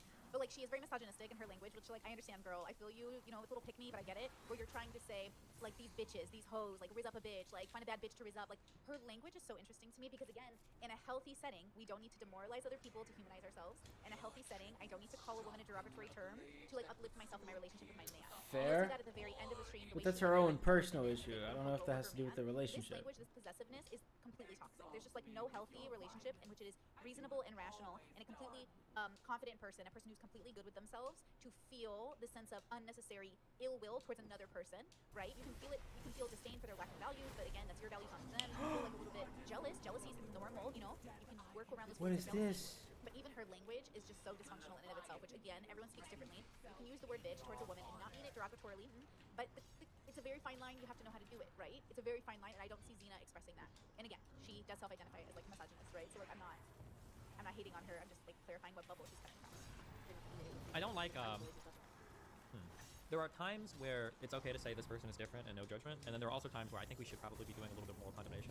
Like, I don't know if it's fair to be like, oh, like Xena's bubble, like Xena, I think clearly has like an unhealthy outlook on relationships and herself right now, and probably clearly needs to work on that. I don't think that there is any world where... Fuck! Xena I didn't realize he was Xena's gonna do the whole outlook on it is, shit. like, a healthy or positive way to move forward. But Good job, though. He's one of the dudes too. So obviously he's gonna have to raise up some bad bitches. Like that's different. That's content. Whatever. Now, sorry. One last thing. Also, the thing that her and Darius do, which is interesting, much like Lena and Adam 22, is that they make content together and they're in a relationship. So the issue is Xena and Darius make content. Sometimes they even like get clickbaity together. They'll like fake argue together for views. So it's not always clear what is sensational for the views, which they're fully open they're doing, or what is like actually happening within the context of the relationship. also, let me just say this, okay? It is exceptional. It is exceptional. Now one says. If somebody is like joking about a thing, there is almost always a large degree of truth to that thing. Just be aware of that. Like for guys, for instance, and there should be a red flag if you're a girl actually. If you're chatting with a guy and he kind of like casually makes like sexual jokes towards you, he's testing the waters. People use humor to test the waters all the time. Fucking trans people use humor to test the waters of trying to be a different gender, right? Counterpoints has talked about this. Vincer is probably in the middle of that. But no, I'm just saying like, yeah, people like jokes are always a way to test the waters because when you're joking, Come on, you have bro. Schrodinger's desire. Whatever. The person reciprocates, well, you were always into them and you're glad they reciprocated and now you guys can explore that. And if they don't reciprocate, well, you were always joking. It was just a meme. It's always just a bit. It's okay. Like there's no harm, no foul, and you don't have to risk any sort of vulnerability there. So even this conversation is hard, but I think it's possible. So I personally agree with Xena that you can have a separation between like romantic, platonic, sexual. Like I think you can have as much caveats in your You almost can never separate these things. It's almost impossible to. That's why Brittany is probably, in her current style of relationship, is probably monogamous. It is possible, but it is insanely difficult to do. It's very, very, very, very, very difficult to do. It's very, very, very difficult to do. One of the things, for instance, that I've learned probably over the past year is that like when it comes to like messing around with people, if you're like an open, poly, alternative relationship style person, it's probably better to mess around with other people that are also in those lifestyles because monogamoid people will think they can do it and they absolutely can. The same way that two monogamous people might think they can be friends with benefits for a long time, and somebody gets, you know, develops feelings for another person and things get fucked. Yeah, it is possible. It's very, very, very, very, very, very, very, very, very, very, very difficult. It's incredibly difficult to do. relationship as you need. It just depends on how you understand the language. If you read the polyamory books, if you read the open books, if you read the BDSM books, if you read these books, they'll tell you how to make this happen in your relationships. But if you're just guessing or learning along the way, girl, why are you he's trying to stuck. invent the wheel? These communities have been around for decades and they've already done it for you. You don't have to reinvent the wheel. You can take their models and then switch it to work for Let's you. get it. But you don't have to reinvent the wheel here. And I feel like everybody on this panel is like always trying to reinvent the wheel. Like read more than two, read the books on polyamory, read The Ethical Slut, like read books that have already come, like people have come before you, written down multiple ways to do these things. Oh, in a he's better broken. way. I broke him. Let's get You it. don't have to trial and error through your 20s and 30s. Just letting you know. You know what I'm saying? That's So I guess I think that like issue that's happening when I hear it is the lines. You're creating this situation where you're encouraging him to do. I really that's, broke like, him. riddled with landmines, and it's like pretty clear that his like past behavior is something that you're not comfortable with in the relationship. Unless which I'm is about to fine, get and he's booted. willing to negotiate as far as like taming those behaviors down. But the issue is like if you're setting up e-dates for him, but he's not allowed to flirt or do romantic overtures, but that's like a really standard thing that he's used to doing with most rizzing. I get it. I get it. The issue that I'm saying is it feels like you're asking for like a 180 flip in behavior, and like that's not realistic, and then kind of like sending him down a pathway that is like most likely to upset you. Okay. Some so though I bullshit. can understand where Kyla's coming from here, I would say like this. I would say How do you feel about anyone who uses the just read this book style advice? My intuition would be that just reading a book is probably not going to be enough. You're going to need a lot of real life messy experience as well to learn things. But I also haven't read the book, so I can't I'm not going to pass judgment on something I haven't read. That'd be pretty silly to do. okay, so Xena wants a very structured relationship, which I'm all about. I love a structured relationship, girl. Same. And Kyla is saying it's going to make him do a 180, which is unrealistic. I don't think it's unrealistic. I think it lacks boundaries, and that's why it's unrealistic. It's confusing because Xena's not quite sure what she wants because she's willing to caveat on her values. Because Xena is saying, I want monogamy, but I don't think men can be monogamous, so I'm willing to settle for a situation where he sleeps with other women. And Darius is saying, I'll be monogamous with you. I won't sleep with other women, but I need to be romantic or cuddle or affectionate with my girlfriends. There's like so many layers of bubbles involved here that you guys don't even realize that there are relationships. Again, I have friends like this where we cuddle, sometimes we kiss. Not now, I'm monogamous. So I don't do this with my friends anymore. But in the past, I would hug and kiss my friends. I would have sex with my friends. I would not have sex with some of my friends that I would cuddle with. Some people. It's so strange that she's like saying at the beginning it's so important that these words mean things and that they like whatever. And then, yeah, I don't know. I have no idea what she's saying. Right? I just can't even translate her question. Men, women, non-binary. Like I just have the exact relationship I negotiate with that exact person. It's not black and white. It's literally so the opposite of black and white. Every single person this I go nigga's through gonna and be a negotiate specifically wild. with them. So even in my new my marriage right now, this marriage, I have had to negotiate. Do you call your friends with benefits friends? Yeah, I do, but I also don't think I would describe them as platonic. If it's a girl that I'm fucking. But she might be using platonic to mean like relationship style. Like I've got girls that I'm fucking that I'm not dating. Maybe that's what she means.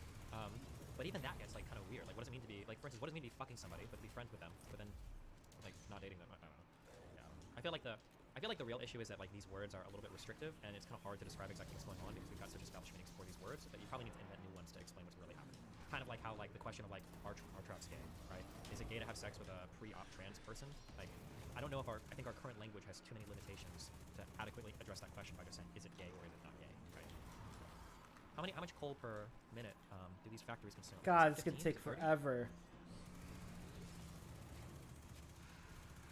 It's 15. Oh. Okay, makes sense.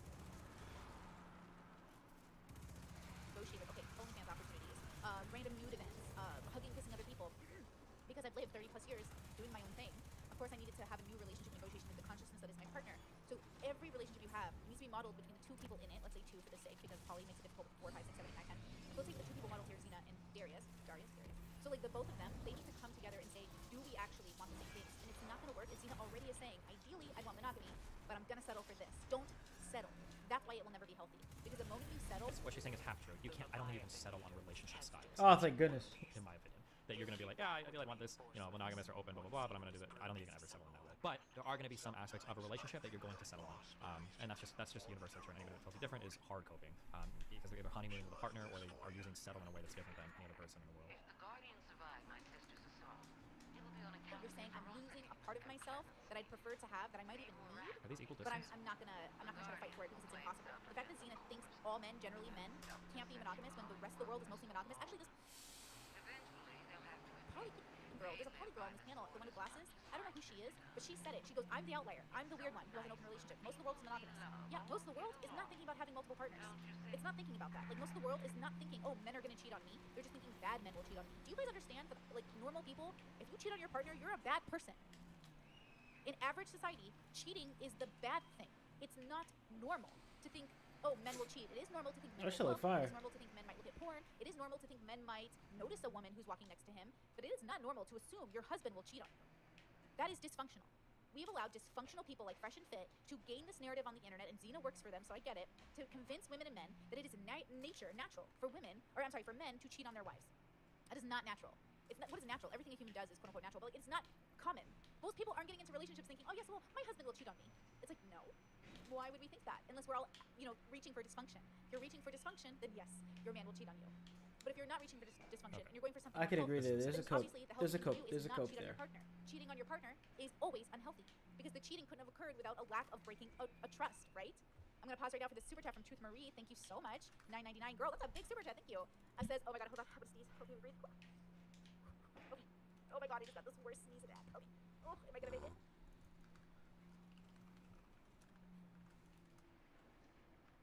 Okay, I muted myself so I didn't hurt the earphone users. Woo!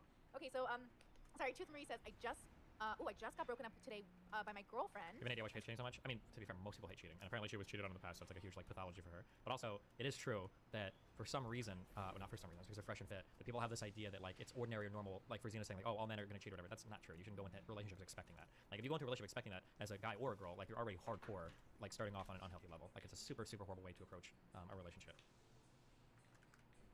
25 and she was 23. This was my first ever relationship. Any tips with moving forward? First of all, I'm very sorry.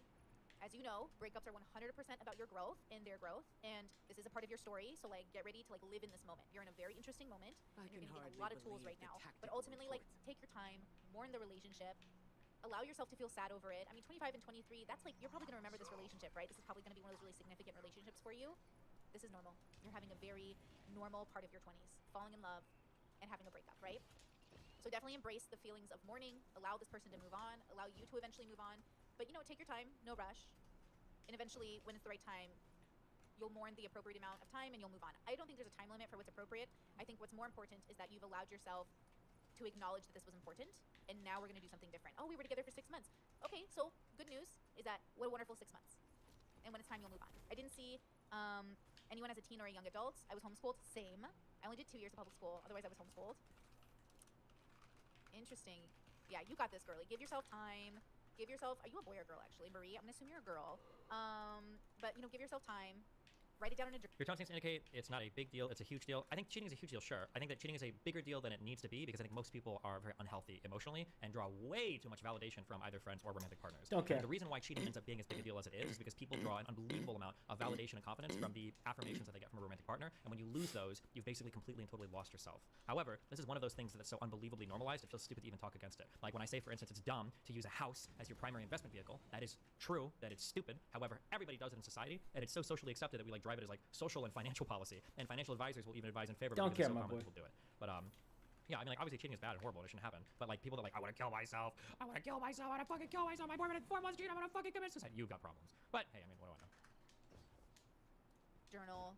It's more like trust being broken by someone you're supposed to be able to trust. No, I disagree. I don't think cheating has anything to do with trust. And I understand. I'm not gonna talk about this much because I know I'm the odd one. I don't give a fuck. I don't care what you fucking people think. Cheating, somebody breaking your trust does not elicit that level of response unless what it's actually doing is undermining a massive part of yourself and who you are. That's the reality of it. Because plenty of people can break your trust in ways that hurt, but the reason why you're Oh, okay. the Pretty reason much why done with this trust shit. breaking usually hurts the worst in relationships is because it usually undermines something about yourself, right? So for instance, if a parent does something fucked up or lies to you, like, yeah, it hurts because I guess like the parent broke the trust or whatever, which is annoying, but I think the reason why it's so mentally fucky is because it undermines a huge part of like, was I the reason why it happened? Like, did my mom or dad do this or lie or treat me this way because it's my fault? And I think that the big things that fuck with you when relationships are failing is that it's undermining your view of yourself and your This is my confidence glimmer. yeah, just basically that's what I would say, yeah. But again, this is like people feel very strongly about this, so it's never worth arguing. But hey, listen, take it to heart, reflect on this, think about it. Has anyone ever cheated on you? Yeah, it's happened, but don't give a fuck. But it's also, but like for me, like sex and shit is not like a thing that it doesn't mean much to me. So yeah, I don't give a fuck. About it with like someone who's close to you, and realize like this is like a good hardcore memory. All right. I'm wrapping up. Fuck this video. This is kind of annoying, actually. Dude, this is not a game that I like. Well, I mean, raids and dungeons and stuff are fun. Mindless activities, slowly preparing for Lightfall. Cool, but like... For example, you spend like $70 on a fucking DLC or expansion for this. I have no care in the world to touch this. To touch the weekly mission, anything from this campaign for the Pinnacle gear, don't give a fuck. To touch Partition, I guess, maybe? Maybe? No. No. Hell no.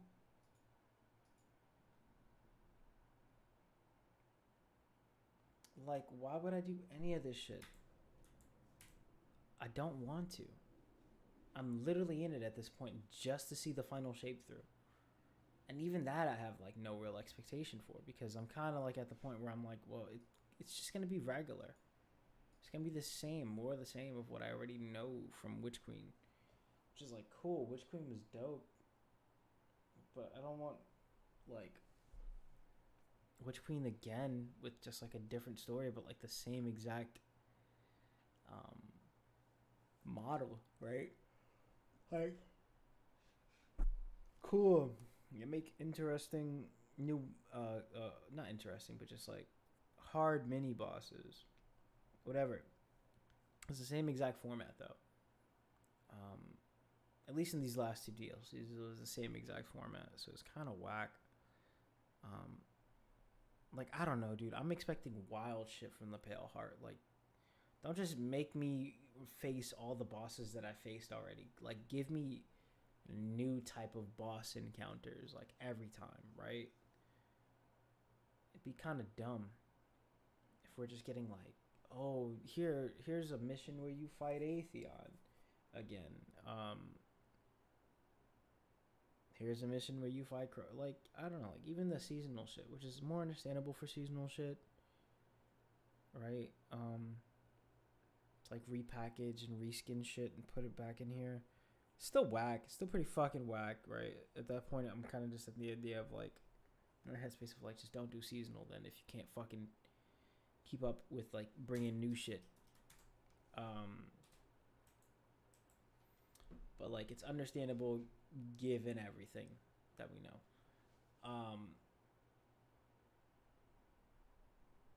But for a DLC, man, if the DLC just feels exactly the same as the other ones, it's just a different story. Yeah, man, I might ask for a refund. Like, I would love to go into this next raid, this final raid, thinking, wow, I can't wait to get the end of the story. I can't wait to get, you know, a conclusion here to this great expansion, this great final expansion.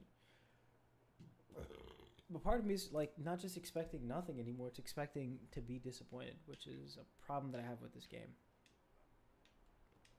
Like, I'm pretty sure I could find so much fun in Crucible at this point in time. I could probably find a bunch of fun in like getting a clan together and doing raids, but like, for how long do I give a fuck about a raid, right? Like, it's the loot grind that you're really looking forward to. Like, the raid is cool after, if you really enjoy raid encounters, right? Like a specific raids encounters, then you'll play that shit no matter what. But like, I would assume after like the 10th week of doing it on 3 characters, or even on 1 character, like the 10th week of just doing the fucking raid. What the hell are these things in here? The 10th week of just doing the raid.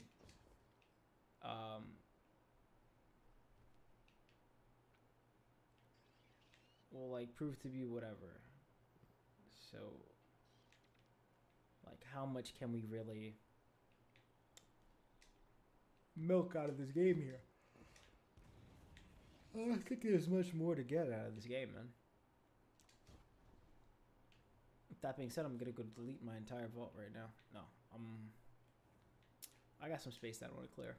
I don't want to think about shit. I don't want to, but I have to figure out builds first, right? Like, what exotics do I not give a fuck about? Like, these I care about for solo. These, I don't give a fuck about these. I'm never gonna go specifically, like, look for trip mines, right? Like, this is cool. I'll keep that one. I don't need no recovery. Just give me good discipline, right? But I still don't care to use trip mines. Or do I? Nah, I really don't. Like, I got like 1, 2. I got the trifecta, right? 1, 2, 3. But this is more for collections. I'm not fucking, bro. Why do I have so many Shinobu's vows? I don't care about using skip grenades specifically. It's very weird.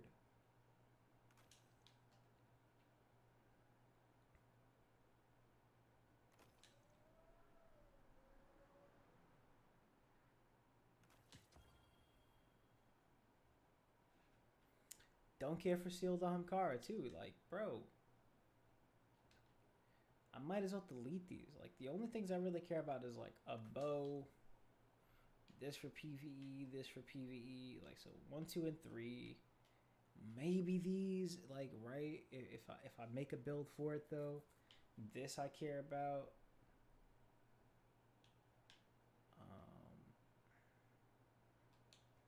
Where are the helmets? I don't really care for Foe Tracer. This I would care about. This I would care about, mainly because of how it looks. This I need to care about. This I need to care about.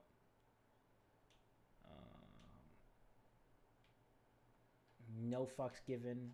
Love this. Need this. Don't care. Don't care. Like, again, this is just mainly for the look of it.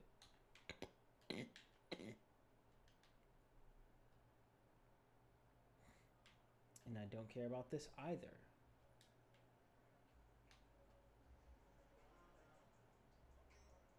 Actually, I could care about this, right? Like, you got the...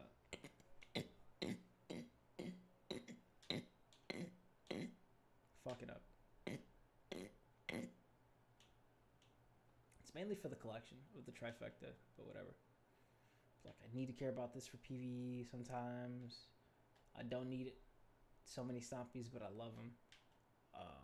This I need. This I like. Like, this is the only exotic, really, that I could technically get rid of. Like, I don't have good rolls on it. Like, I don't need it per se, but I really do fuck with it. Like, this is a fun exotic to use type of thing. What? I didn't realize these were hunters. Oh, I guess this is new. Oh, this is from Lightfall. Yeah, like, this is pretty cool. I like this idea. It's just like, I have to, like, test it if I was playing, if I really give a fuck about this game to, like, use every exotic, and get bored enough that I would, like, try other shit, then I would play with that. But, like, dude, there's so much shit in here that I really don't care for. Like, I got this. This should be fire. Don't use it. Don't use it. Don't use it. There's a lot of shit in here that I just don't need. I need to stop considering. So I need to do some decluttering before next stream. And I will. Yeah. That's pretty much it. Got nothing else to really talk about. I will make a video on the whole willpower thing again, I guess. But that'll happen next week. Now that we're in Shibuya, I really want to get a... man, I kind of got to wait for a certain part of Shibuya. I have to wait till the season is over. I'll release that. There's a video I wanted to do on, like, the hidden inventory review, like how it was compared to the manga. But I think I'll just save that for the entire season and just go through all of it. I don't care about doing the One Piece live action comparison. I will probably read some of the old manga for myself because I need to do the reread. But, like, yeah, you're going to get better analysis elsewhere and from people who actually give a fuck about diving into that. So I'd rather save my energy. Yeah, I really got no announcements to make. I have a lot of strategizing to do this weekend and next week. I got a lot of work shit to focus on before October starts because we're coming into the office now. It's like mandated 3 days a week, so I got a lot on my fucking plate for the next 2 weeks just to prepare for it. And then I will have a lot on my plate weekly or daily afterwards. So, yeah, I'm kind of just lounging, waiting shit. I do want to put a video out. Gonna work on this One Piece video. If I have time tomorrow, I will script it. But I do want to spend my time tomorrow strategizing for, like, general stream shit. So, you know, things I want to do with the room, things I want to do with the setup, things I want to do with, you know, milestones and goals and shit. So we'll get there. Anyway, thank you for watching.